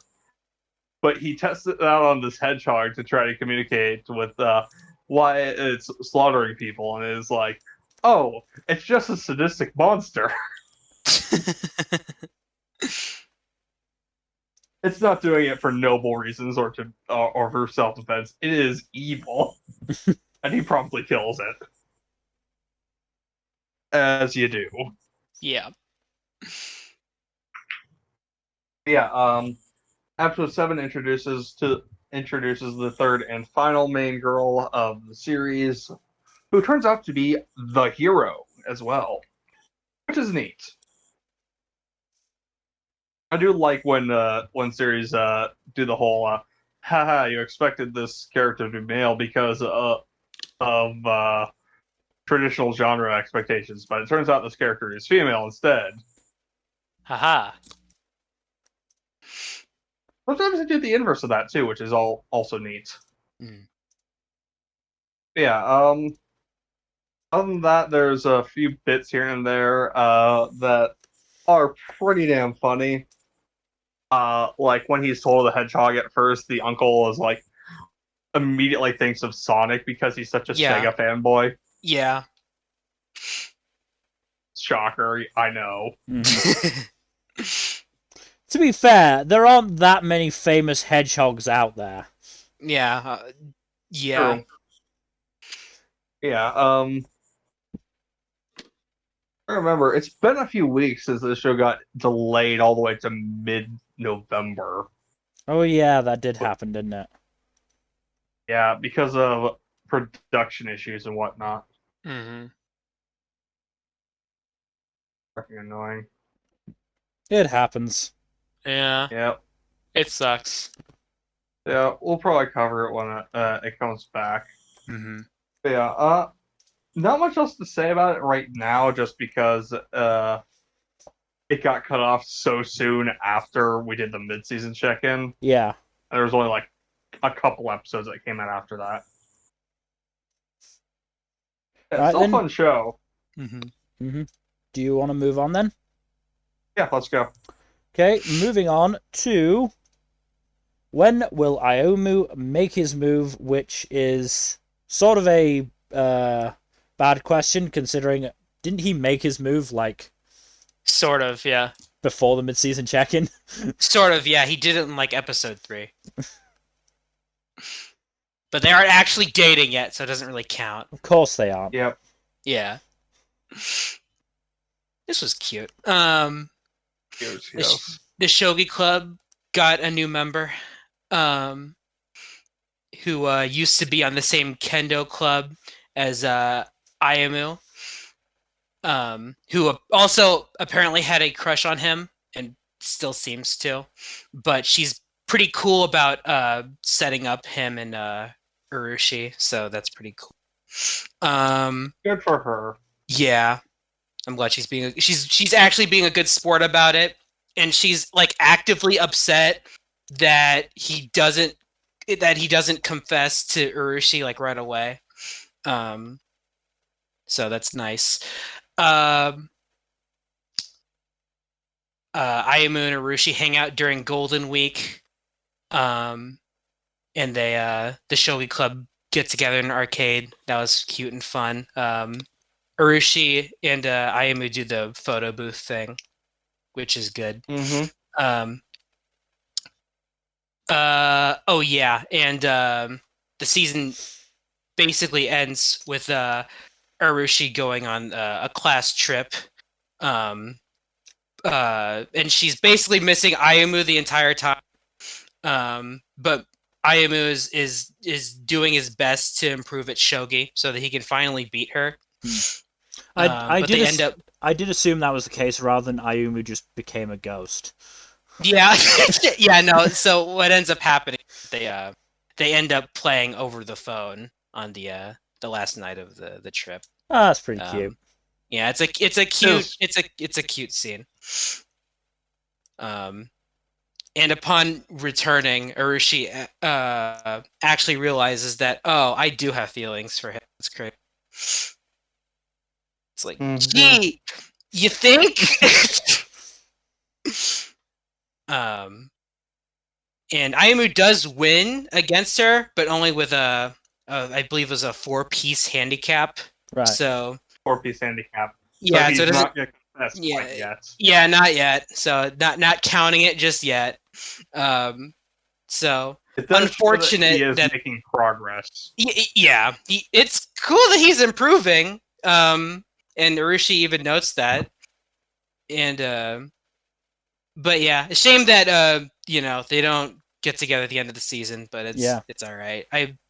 Part of me feels like this will probably get another season. Maybe, I don't know for sure. I mean, it's by the same author as Kagi, so who knows? And that just doesn't die. So yeah. Who's the studio behind this? Silverlink. Yeah. The animation wasn't anything to write home about really with this one, but it wasn't anything too bad either. Yeah, no, it was. They do have a history of second seasons, to be fair. Yep. Yeah, they do. Yeah. So speaking of 2020 shows have had second seasons. Yeah. Speaking of Bofuri season 2 coming in. Coming in winter. Can't fucking wait for that. Yes. You know what else is coming in winter? What was that? You cut out. Yeah, you cut out. Misfit season 2 is also coming in winter. Oh, Misfit, right? Winter is very stacked. Yeah. Fall and winter are both stacked. Yeah. Fall is less stacked than I thought, actually. Oh, I forgot Masamune getting a second season. Like Fall doesn't actually have as many new shows as I thought it would. Most of the big shows in Fall are sequels. Yeah, it's mostly the sequels, and thankfully I'm managing to stay relatively okay on that because I've only got 4 sequels to watch.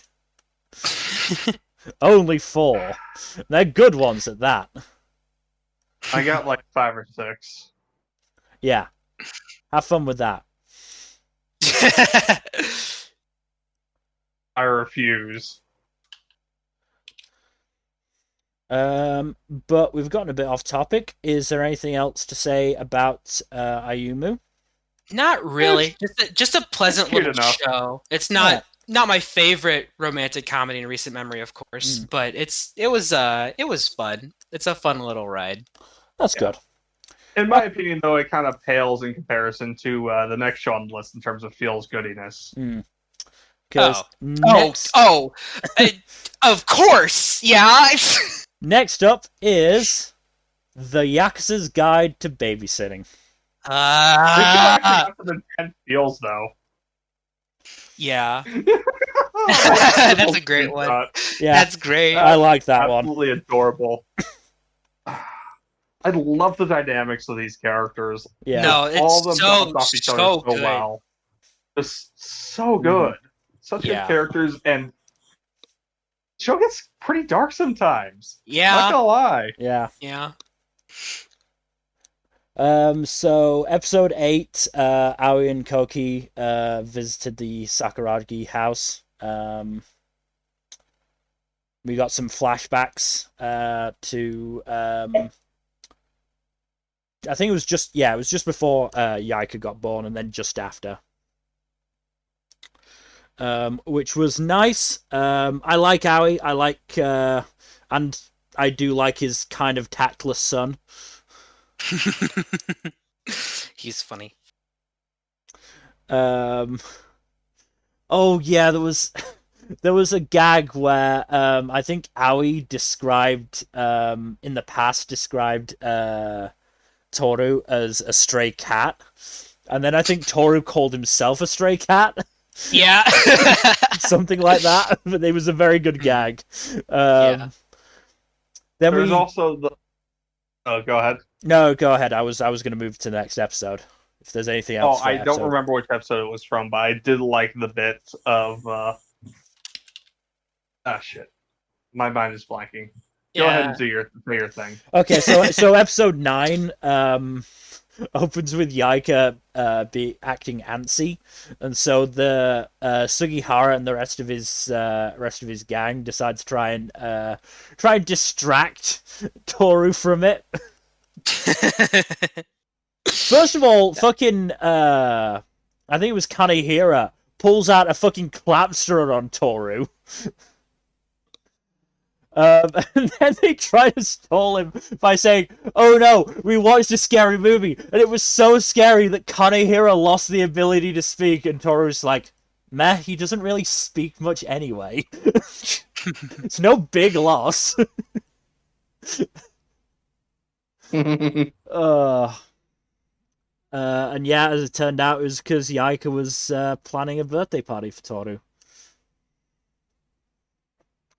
And we get a flashback to how the boss met Miyuki and their first date, which was that was so sweet. Yeah, I'm really disappointed that Miyuki is in a coma and therefore we don't get her disasterness.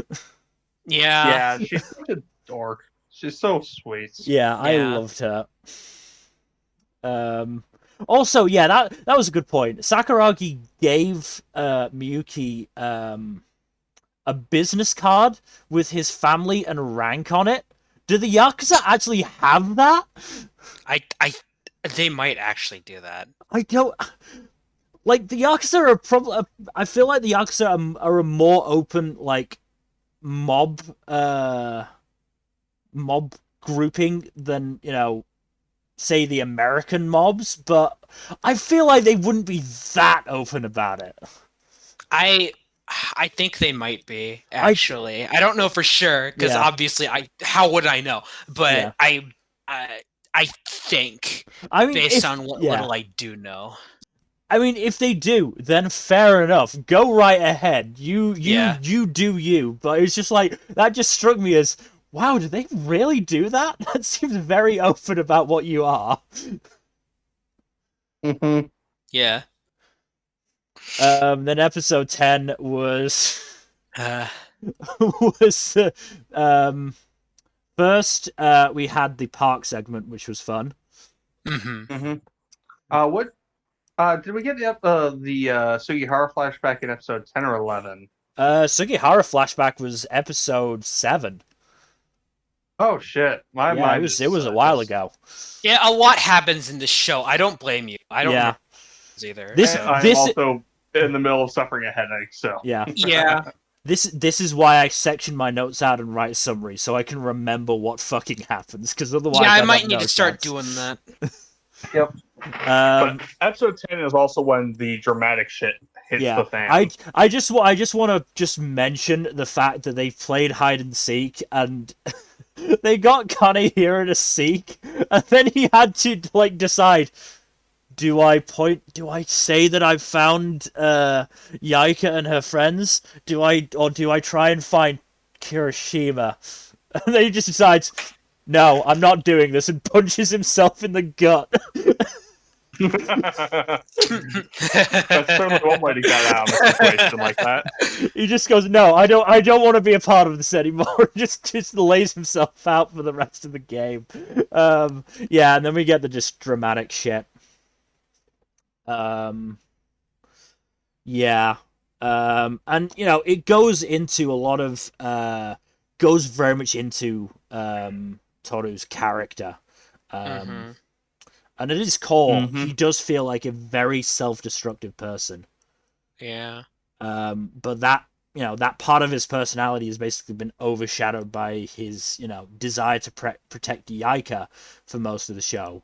But, now that once she got hurt, because of his actions, it all came right back to the fore. Which of course leads to the start of episode 11, when the boss stops Toru from killing those guys. Though I'm willing to bet they probably wish they had been. Yeah. Sakuragi might be a good dad and a generally decent dude, but if you hurt his family, he's going to make you pay. Yeah. Mm-hmm. Yeah. I unfortunately was a bit optimistic, because when he sent the text to Sugihara, at first I did, take it the way Sugihara took it, as, oh no, it's forever. And then I thought, oh no, maybe it's that Toru's actually spending the day to do something nice for Yaika, needs someone to look after her for him. Nope, I was wrong. Yeah. I was wrong. He goes on a fucking rampage. Yeah. Also, maybe not the time to speak about this, but if Kirishima had left permanently, would that have made Sugihara the first lieutenant? I think so, actually. Yeah. Oh, I think so. I mean, obviously we've seen Sugihara in business mode and he can pull it off, but it's just like, oh no, what a shift. And then at the start of episode 12, Toru trying to slice his pinky off. I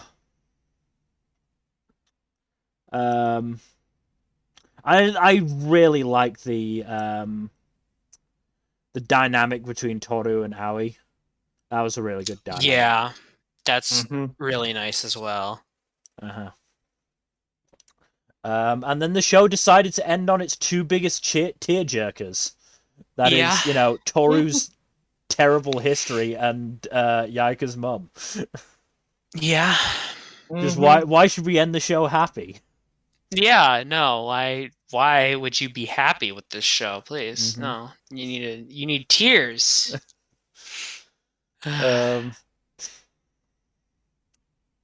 But yeah, no, this was a very good show. The only misstep I would say the show had was that fucking weird episode where they became idols. The YouTuber episode. Yeah. Like that was just really fucking weird. I have no idea what that episode was. Yeah, Still, that was weird. I don't know why they did it. No clue. Yeah, but that's honestly the only active negative I have against the show, which that's pretty good if that's the case. So. Also, I love that Sugihara does not learn that just because Toru treats Yaika like the gem she is, doesn't mean he'll do the same for Sugihara. Yep. Like he keeps poking fun at him, like as if he's not going to react. Yeah, no, this show is very good. Yeah, I loved it. It made me feel every single emotion.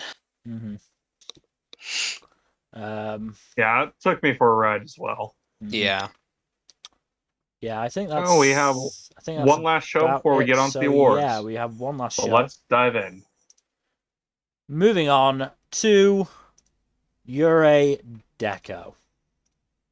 Nmbr, did you watch this one? I did, yes. Okay, good. Okay, I just wanted to make sure. What did you think of it? Because Jack and I have talked a little bit about it. I enjoyed it overall, but I don't know how to feel about the very end there. I don't think it's stuck the landing, personally. Yeah, I don't think so either. I don't think it was terrible, but it just kind of just wrapped up a little. It was rather mediocre. I mean, what I will say is that the episodic episodes in the middle were the best part of the show. Yeah, I enjoyed those for the most part. Yeah. Like when they were just going around solving mysteries, that was quite fun, and I quite liked it. Yeah, it's when it tried to tackle its big overall plot that really fell apart. Well, the first things first is like Finn's turn was not well executed. If it even was a turn. Well, as I said to you, Jack, I think the turning point from pretty decent show to this is sort of going downhill was the middle of episode 9, and specifically it was that point where, having betrayed them, like all it took was a small hack rant for Finn to go, all right, bring it in, guys, we're back together. Yeah, I liked Finn's backstory as well. Yeah, no, I liked Finn's backstory. Though that said, and I'm not like putting down what Finn went through, but it didn't seem like the kind of major events that lead to a plan for like 20 years to get into a mysterious sky facility grudge. Yeah. It seems like the motive doesn't match the it wasn't minor, but it just wasn't that big to me. Yeah. Yeah, and then the fucking locals accusing them of being Phantom Zero. I just wanted Watson to fuck those pricks up. I just want Watson to do everything. I'm so fascinated by him. I love Watson. I'm so fascinated by him. He when he was disguised, he looked like Mario. He did, yeah. I did actually quite like the stuff with Berry and her parents, to be fair. I love that stuff. That stuff was great. I did quite like that. I did think it was done quite well. And I wish they'd lingered more on like whether Berry was gonna delete her data. Because I felt like that was a really, really interesting thing. Because it always felt like Berry thought that she'd always be able to go back. You know, once she'd had her fill of the adventure and solved Phantom Zero. But obviously, deleting that data would be removing that chance. And so, you know, I was disappointed that it didn't emphasize that a bit more. It seemed like it was just a relatively minor bit of drama in the middle of the episode. Yeah. Yeah, why would you bring it up if you're not going to do anything with it? Yeah.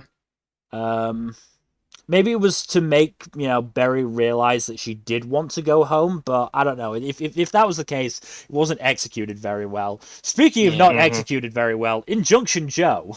Yeah, I was going to say, Injunction Joe. What was up with that? Yeah. Yeah, that was not well done. I will say that segment at the start, like when they were just going through at the start of episode 12, when they were just going through the room, I actually thought for a moment that it was 3D or even live action until I saw Hack.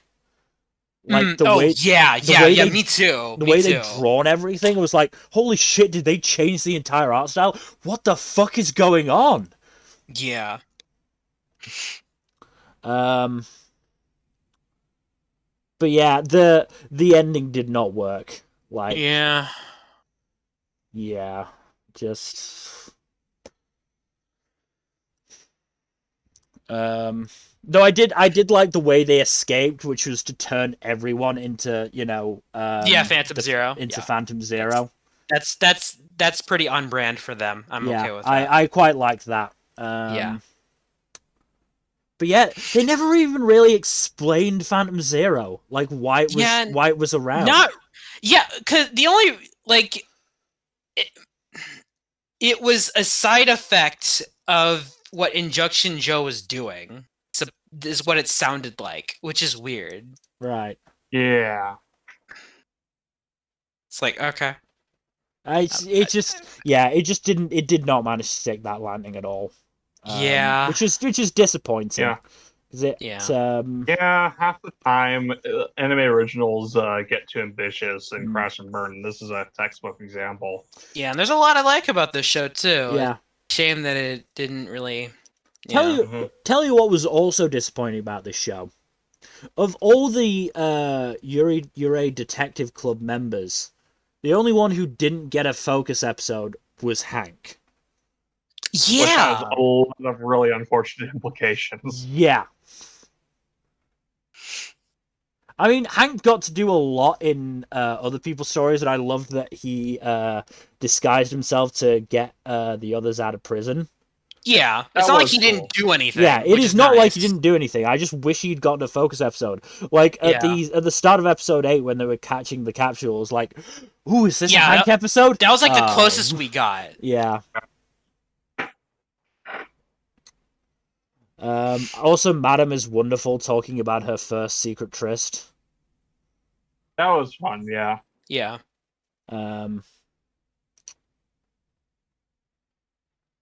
But this show could have been better. The art style was still good and unique, which was nice, and it was always pretty well animated. But I like the ramen cart one. I really like that one. Ramen cart one was good. Yeah. Yeah, that's fun, especially since it focused on Watson. Yeah. Yeah, I actually wrote, I think it was when Watson was like printing out the paper to make the flowers. I was like, what the genuine fuck is Watson? Yes. The other thing is when Hack, Berry, and Finn ascend up to Mark Twain, I was like, what? Why did nobody shoot them? They were just stood there, and none of you shot them. They weren't moving that fast. You just stood there. I know you have projectile weapons. What's the point of projectile weapons, Mill, if you're going to actually use them? Yeah. You just confused me. Anyway, we should get onto the awards now. So, starting with Best Protagonist. Let me just scroll up. Nmbr, your runner-up, and my runner-up. Kirishima Toru, Yakuza's Guide to Babysitting. Yeah. But completely fair. Yeah. Good choice. I like Toru. I find him hilarious and badass, but I also think he he went through a good amount of development as well. Yeah. Yeah. Exactly. Darn, I hadn't even considered him as a runner-up. He was like 4th on my list. Yeah. Oh. The other ones that I shouted out, I'm not even gonna particularly try to hide my winner. The other ones I shouted out were Rwby, Ichiban Boshi, and Berry. Good choices. Yeah. No, he was like Kirishima was like 4th on my list. Pharma was 3rd. But 2nd, it's hard not to root for a tragic hero. Jack, your runner-up. David Martinez, Cyberpunk Edgerunners. Raw. That's a good pick. David's good. David's like 3rd on my list. So it was really hard not to root for him. Yeah. Part of the issue is that I sort of never really got into him. Partially because I did see his death coming, and so I was like, I'm not sure if I want to get invested or can get invested too much in this guy. But I really like his journey and his overall defiance of the broken, fucked up system he's stuck in. Yeah, the end of episode 1 is what got me on board with them. I'm like, put this shit in my back right now. Yes. Anyway, moving on to the winners. Nmbr, your winner, Inoue Takina, Lycoris Recoil. Oh, so you think Takina's the protagonist? Okay. I mean, I think that pretty much gives away what we're doing. I mean, she kind of, yeah. I mean, she grew a lot. She over the did. course of that show. Yeah. I would have classified her as the deuteragonist, but yeah. I mean, I think I think the way it was structured, you could have had either of them as choosing them as the protagonist, which is why Jack, your winner, and my winner, Nishikigi Chisato from Lycoris Recoil. Yeah. Okay. Are you remotely surprised? Only a little bit because of a different category. Oh no, that's gonna be knowing what's coming. That's gonna be very fun. Oh, okay. Okay. Knowing what's coming, that's very fun. I'm not. It's not like I disagree with you guys. Yeah. It's just I wanted to put her somewhere else. Yeah. So moving on to best antagonist. Nmbr, your runner-up, and Jack, your runner-up. Faraday, Cyberpunk Edgerunners. Yeah. Look, Giancarlo Esposito fucking stole it, okay? Yes, he did. No, that's fair. As I said, my only issue with him is that, he was a villain for so little of the show, in a sense. Yeah. The real to villain... be honest, also, there weren't a lot of antagonists that really stuck out to me. That's fair. That is fair. A lot of the shows that had good characters overall didn't really have strong antagonists. Yeah. Of my top 10 shows, only 2 or 3 of them had viable antagonists for the slots. That's fair. And Faraday was one of the best ones. Yeah. I mean, again, the issue is for me is that Cyberpunk Edgerunner's true villain is an abstract concept, and obviously we can't vote them in. Yeah. But my runner-up and Nmbr, your winner, and Jack, your winner, Majima from Lycoris Recoil. Recoil. Lycoris Recoil, what's that? Yeah, that's season 2. That's Dude, it's 4 a.m. I'm stumbling over my words. Fair enough. No, Majima's amazing. Yeah, Majima's good. Excellent. I considered putting Shinji just because of how much of an asshole he is, but Majima fucking stole the show. Mm-hmm. Oh, yeah. It's funny you should mention him, because my winner, I knew it. Yoshimatsu Shinji from Lycoris Recoil. Yeah, okay. Because I felt like he was so much more villainous. I actively disliked Yoshi, whereas Majima was kind of cool. Yeah. Fair. I get it. Yoshi's a good sync. Yeah, it's a similar situation to Odd Taxi. Dobu was villainous, but I liked him, so I went for Yano instead. Yeah, It was I an get it. absolute shit stain. Yes. Yeah. I mean, I liked Yano in his fucking rapping as well, but he was much more obviously villainous. Oh yeah. Yes. So, moving on then to Best Girl. So, Nmbr, your runner-up, Sakuragi Yaika, The Yakuza's Guide to Babysitting. Yeah, sweet cinnamon roll. Yeah, this one's pretty self-explanatory. Absolutely adorable. I get it. I Yes. fully get it. Fully get it. 10 out of 10 would adopt. Yeah. Yes. I'd do anything to protect her. Yep. On completely the opposite end of the spectrum, Jack, your runner-up, Rebecca from Cyberpunk Edgerunners. Okay, I get it. Okay? I She's amazing. I don't disagree. So I get it. Opposite of the spectrum, indeed, though. Like, the only way you could go further opposite is to have Rebecca get absolutely jacked. Yeah. Right then, my runner-up, who was decided literally last minute, I was putting the pictures in and I realized, shit, I haven't picked my best girl runner-up. Fuck it, I'm going for this character. Kyotsuru Kana Teppen. Ah, okay. Honestly, Okay. I was just struggling so much because there were so many girls that I actually did really like this season. Ashley from Extreme Hearts, Rwby, Yayoi, Marco, and Kana from Teppen, Yaika, and Hack from Yurei Deco. And Yeah. I was just struggling so much to decide. I just went, fuck it, I'm just gonna pick on instinct. I want to go Kana because I get it. No, that's a great pick. that fucking legit gag with ruled the out. dad leaving killed me. No, I love Kana. She's one of my favorites in that show. So I get it. I straight ruled out Rwby characters because I knew I would have a bias towards them. Yeah, no, same. that's fair. But yeah, Kana is the one who comes up with weird daydreams for herself. Like she was the one who in episode 6 was like, "Oh, I trained with my uncle who is a famous carpenter. I can do carpentry." Well, I only trained up until I was 3. I didn't want to become a world famous carpenter or anything. Oh god, yeah. Anyway, here comes I know who your winner is, Nmbr. Here comes the fun bit. Nmbr, your winner for best girl. Nishikigi Chisato from Lycoris Recoil. I'll just do this. Shocker. Jack, your winner, and my winner, Inoue Takuna from Lycoris Recoil. Funny how that works out, huh? Yeah. Look at this power couple dominating. Yeah. It is just funny the way that played out.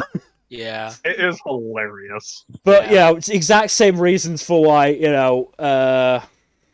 why you picked Takuna for best protag number and we picked Chisato for best protag. Yeah. I mean, they're all valid, so it's whatever. So we'll move on to best boy. Nmbr, your runner-up, and Jack, your winner. Pharma de Medicis, Parallel World Pharmacy. Yeah. He is a good kid. He's a good boy, and good dude. Yeah. I wanted to put him for best protagonist runner-up, but I was like, darn, I can't. Yeah. But then I was like, he's also a very good best boy. It's one of the only times I would put an isekai protagonist here. He is also a boy. Yes. Exactly. Yes. My line of thought, exactly. Though maybe not said in such a creepy tone. Yeah. Anyway, Jack, your runner-up, and I hesitate to call this best boy because he ain't no boy. He's a big fucking man. My winner as well, Mika from Lycoris Recoil. Ah, okay. To be called a boy, but he is a man. Okay. He is a brick shithouse of a man. I get it. That's a great pick. He's a fucking champ. Yeah. No, He's an amazing character. Yeah, no, I knew exactly who I was gonna pick. Oh, same. I knew I had to acknowledge it somewhere. He was either gonna be winner or runner-up for me. Yeah. So my runner-up and Nmbr, your winner, Sugihara Kei, Yakuza's Guide to Babysitting. Yeah. We were very much on the same page here. Yeah. He's great. Everyone has at least one commonality here. Yeah. Yeah. A tri-season will do that to you, but also a few really great shows will. Yeah. So. Yeah. I mean, also on my list that I thought about picking Bo, Gyataro, and Sogen from Bakumatsu Boys, Hank from Yurei Deco, and Kanehira from Yakuza's Guide to Babysitting. I considered a few of the Yakuza boys for this one. Yeah. I also considered what was his name? I considered Main from Cyberpunk as well as a couple other characters from smaller shows, but I was like, rule that John because again, I watch Rwby. I am biased. Yeah, I'll do it. I mean, Sugihara is the latest in a long line of himbo Yakuza subordinates. Yeah. He's just great. He tries so hard. Yeah. Yeah, no, he's great. But moving on to Best Ensemble. Nmbr, your runner-up. Cyberpunk Edgerunners. I was considering doing that one. Yeah. It's a great cast. It is a great cast. Shame that almost all of them are dead. But, so who out of that picture is alive? Just Lucy, right? Just Lucy. Yeah. Also, I like that Main and Dorio were a couple. Like, two large fucking people. Yeah. Together and kicking ass. Yeah. That's great. So, Jack, your runner-up. The Yakuza's Guide to Babysitting. That's a great ensemble. I didn't shout it out in any of the individual character categories, so I felt I had to shout it out somewhere. Yeah. And this was the best place to do it. Yeah. They're all great characters. No, I can't. I can't fault it for a choice. Yeah, it was on my list. But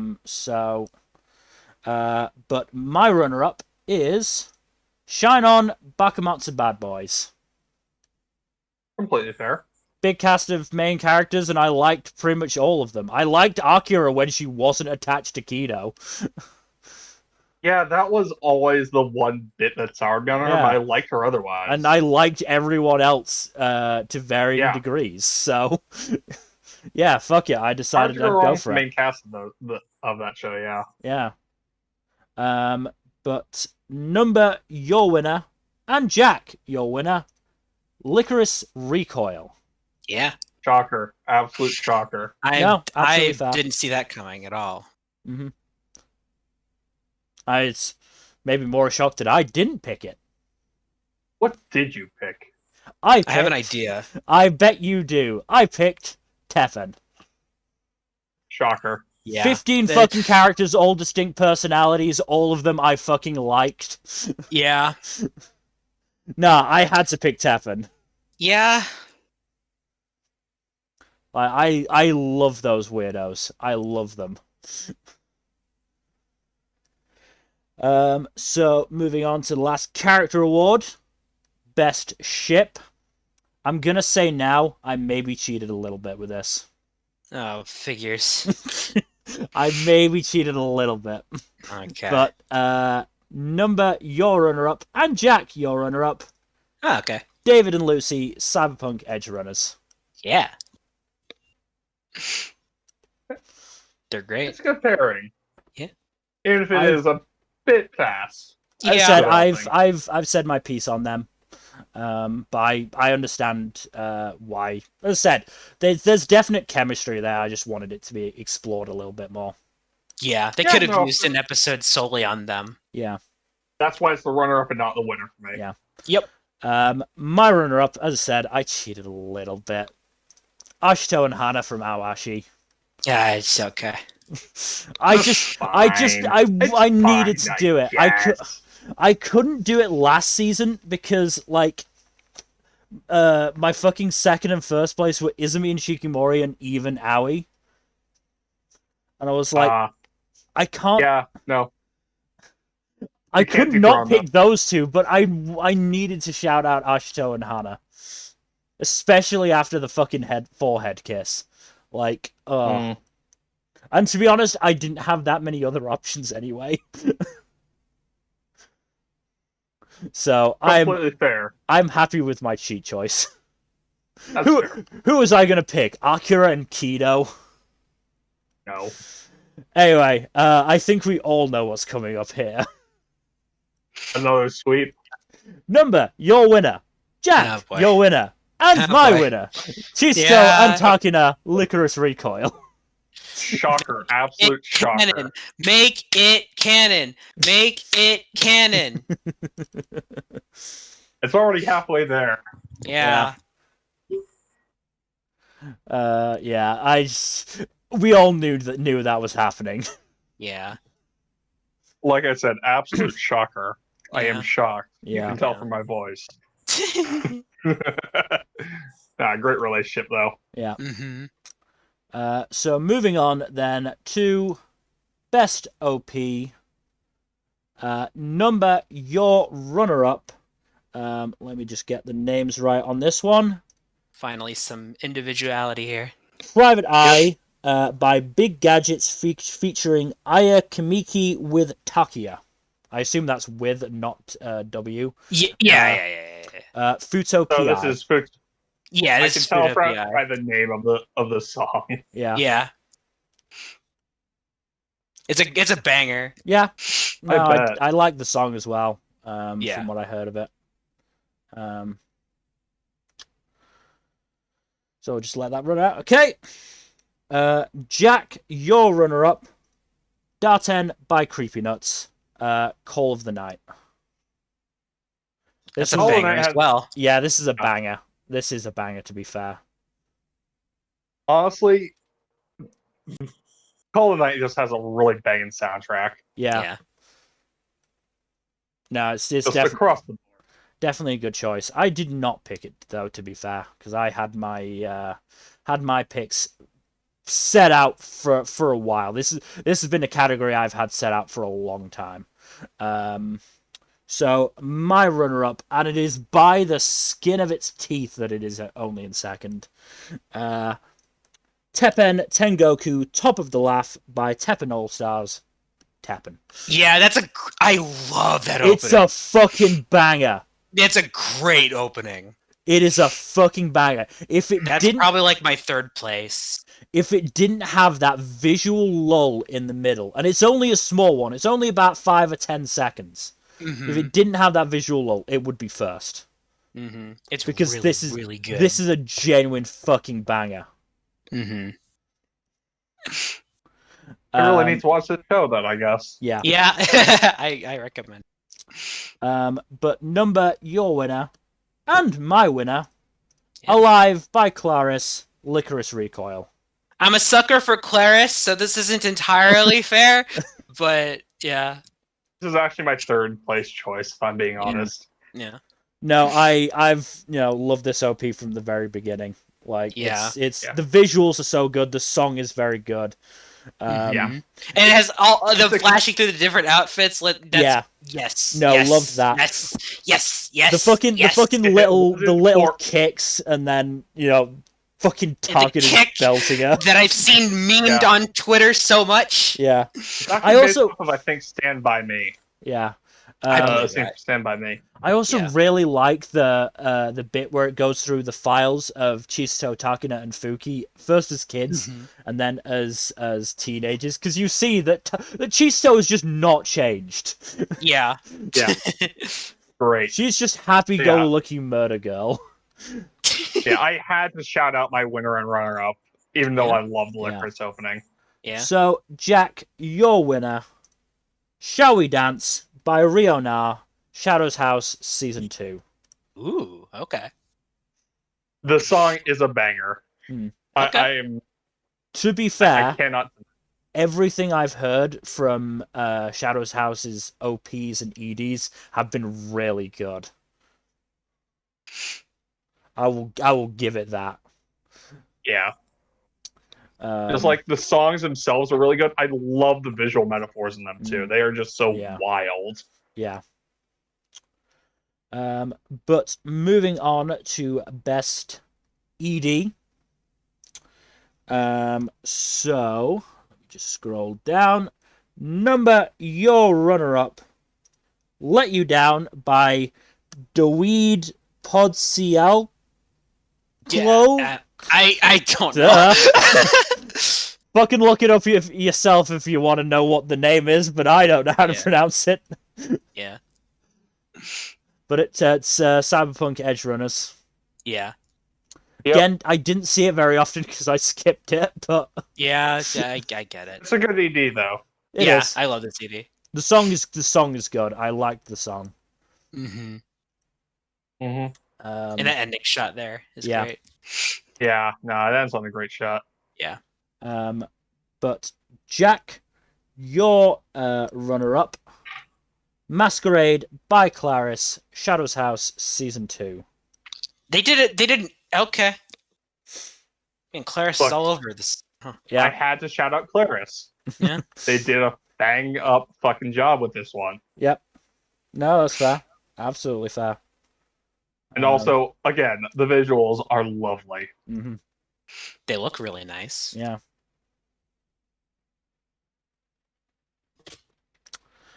Just wait for that to finish. There we go. My runner-up and Jack, your winner. Let me just make sure I'm clicking on the right ones. Yofukashi no Uta, Creepy Nuts, Call of the Night. Straight up fucking banger. Again, the fucking song. The fucking song. Creepy Nuts is just so good. Mm-hmm. I do love that shot of Nazna crawling towards the chair in the visuals. Mm-hmm. No, the visuals are good as well, to be fair. Can't remember exactly what order I had things. But yeah, no, it's definitely a good ED. So you picked the same shows for both OP and ED, Jack. Yeah, I know. I regret nothing. Nmbr, your winner, Sumito Batsuto Angra by Mitsuru Matsuoka, Fuuto PI. I love the CD.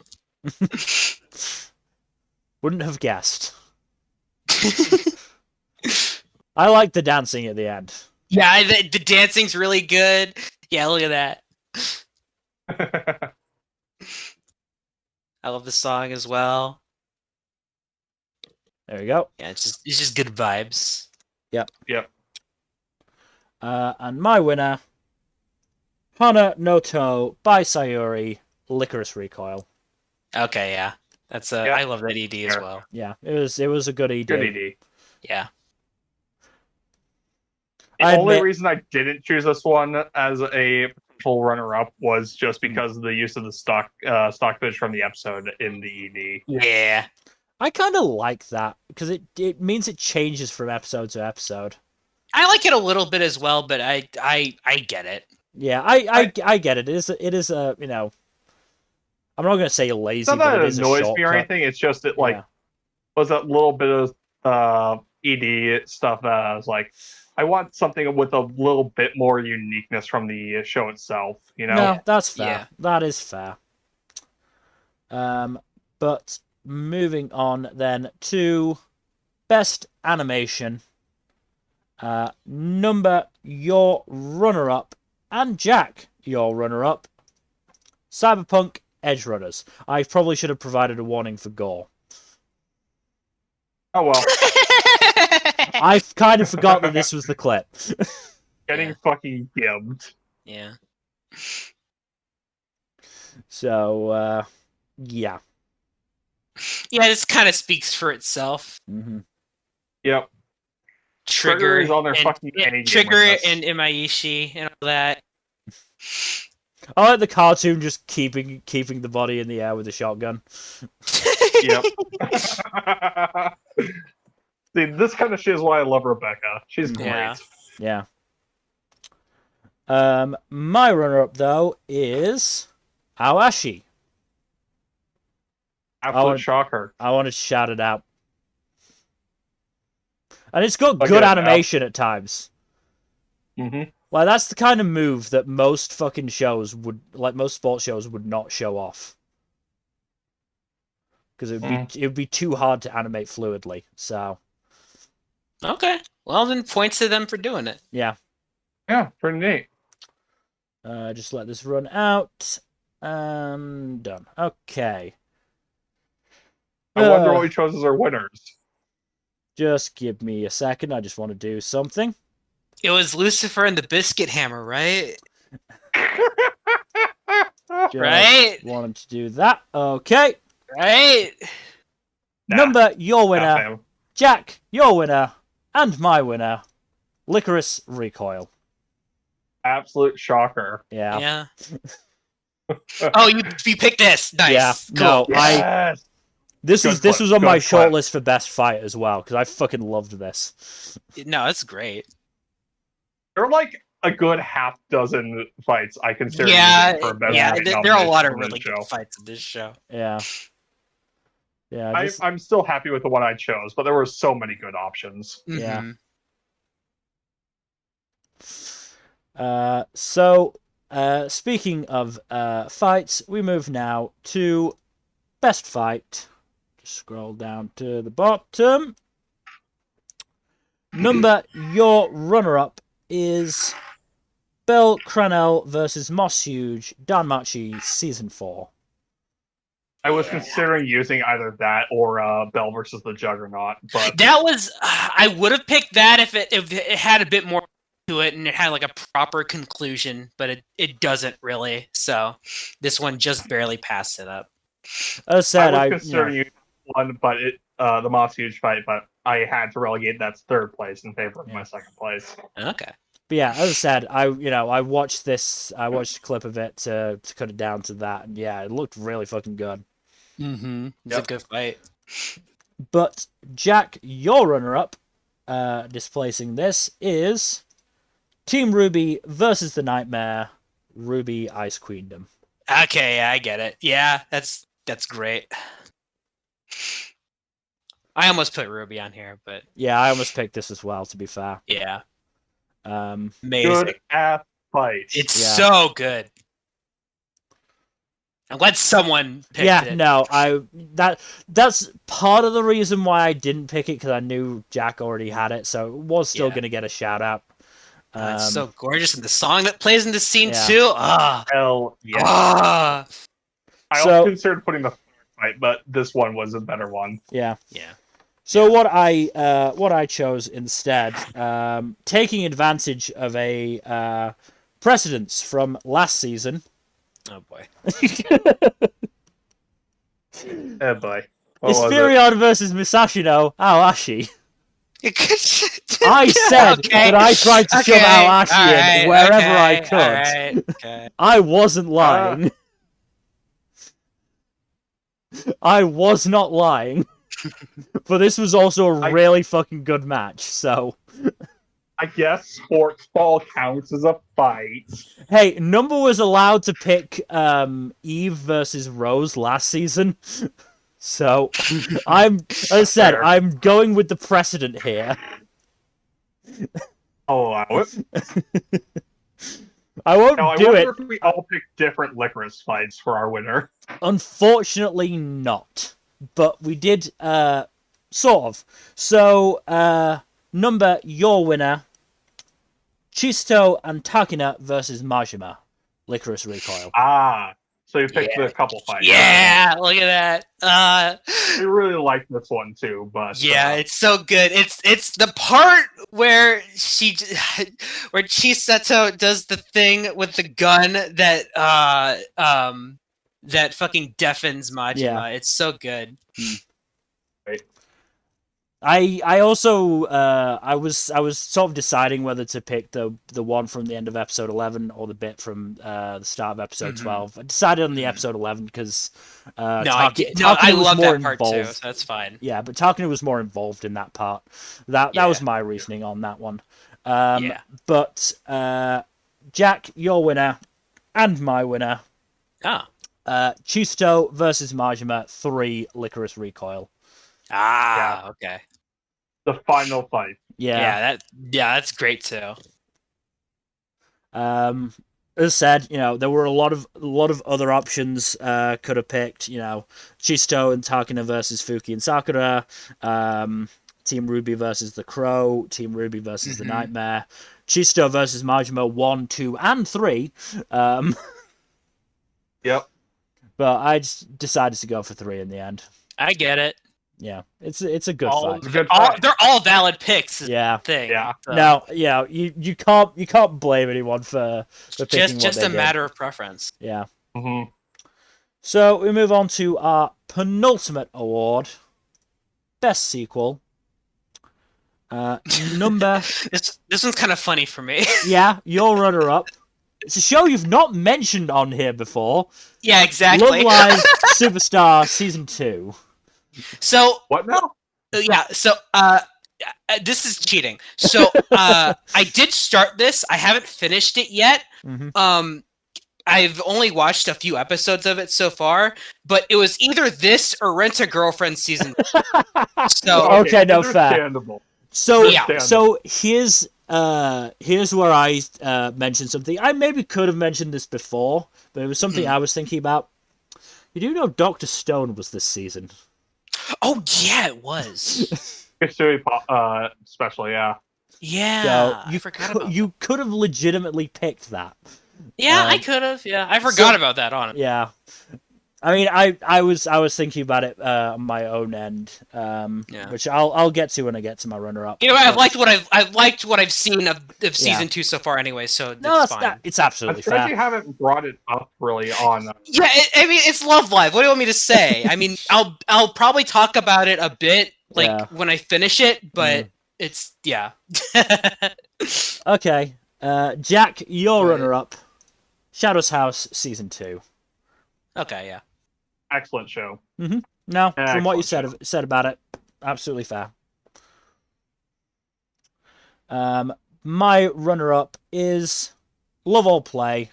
So as I said, I knew I could pick Dr. Stone, and I was leaving it in a back pocket basically. If Love All Play fucks this up, I'm going to pick Dr. Stone. Okay. Love All Play stuck the landing. Gotta give it props for that. Absolutely gotta give it props for that. Good to know. So really wanted to do that. So Nmbr, your winner. And Jack, your winner. Shocker. Absolute shocker. Yeah. Danmachi Season 4. Is it wrong to pick up girls in a dungeon? Blah blah blah blah. Yeah. This was a good ass season. Yeah, no, it's just damn good. It's really damn good. It is very justifiably up here. Yeah.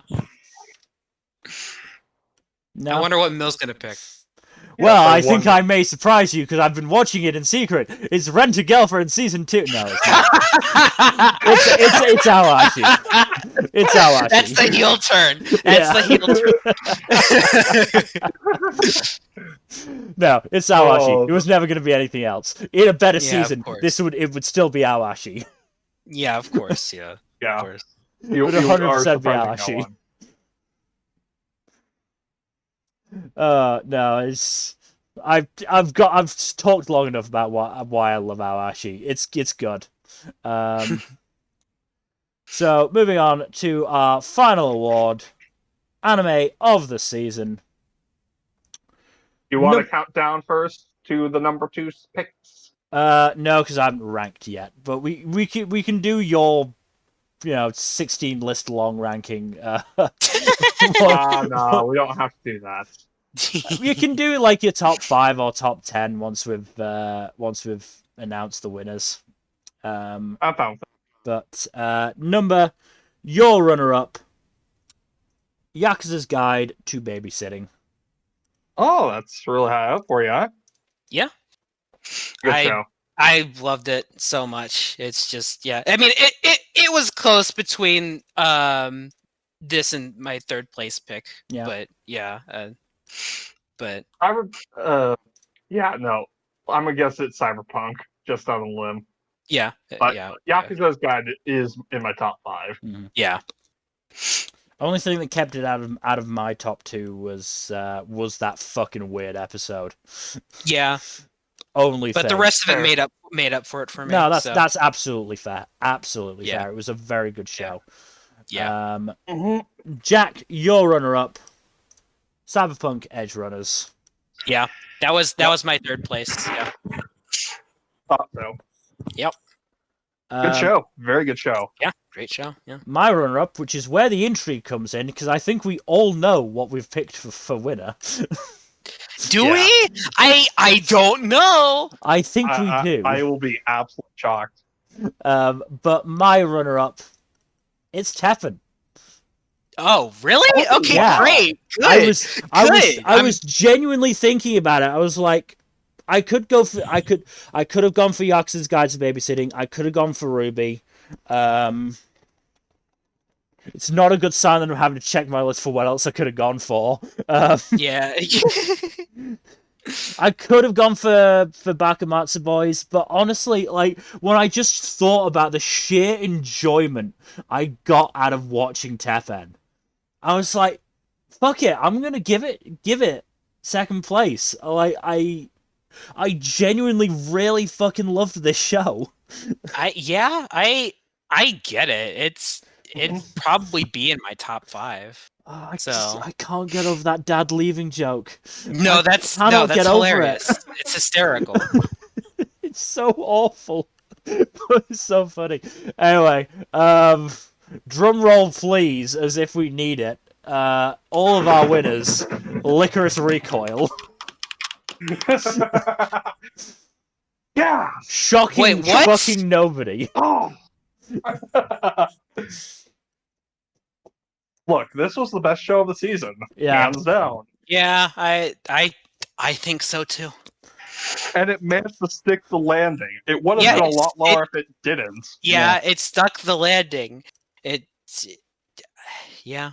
Mm-hmm. No, we talked for at least 15 minutes about Lycoris. Yeah, no, we've got into why we love it. It's okay. We'll sing the praises more with season 2. Yeah. When it gets to season 2, we'll sing those praises. So yeah, Jack, do you want to go into your rankings? Sure. 10th place was Uncle from Another World. 9th, Phantom of the Idol. 8th, Stepmom's Daughter Is My Ex. 7th, Tokyo Mew Mew New. 6th, Rwby Ice Queendom. 5th, Yakuza's Guide to Babysitting. 4th, Parallel World Pharmacy. And 3rd, Call of the Night. I'm surprised Engage Kiss didn't make your top 5. I got that shit episode 1. That was awful. Well, you know, Vermilion Gold. Also dropped episode 1. Yeah, I know. I'm looking at your list that you posted in the Discord. I'm just picking the ones you dropped. Anyway, that is everything. This has been a fun one. Yep. Hopefully, you all have enjoyed it as well. Terms of future stuff, tomorrow there will be no D&D.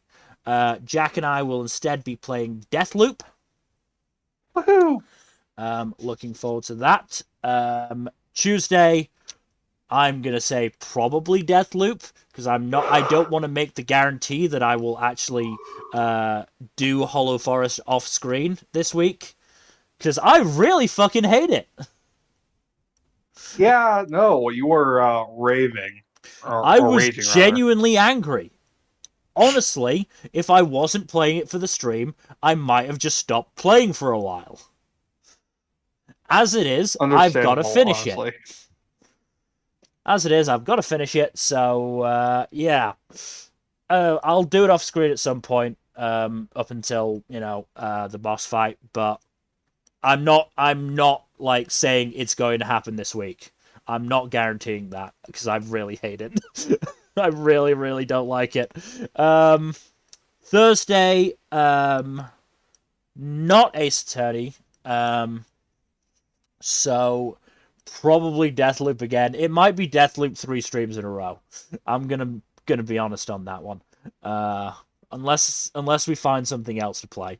And then next Saturday, it's a double dose of anime. It will be the fall 2022 premiere stream. Woo! That's gonna be a fun time. We have a lot of things to talk about. Yep, we have divvied up our premieres. I've dodged a hell of a bullet. Because Immoral fucking Guild didn't get licensed, so woohoo for me. Yeah, good for you. I'm real fucking glad about that. Nmbr, I'm not sure if Jack told you, but we're waiting on Eternal Boys coming out, if it does, and if it gets licensed or not. If it doesn't, then Jack will be spared Human Crazy University. Okay. Please, God.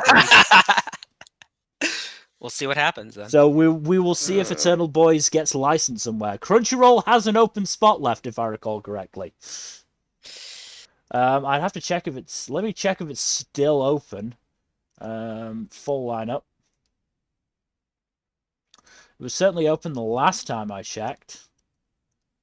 Scroll down. Yep, it's still open, Jack.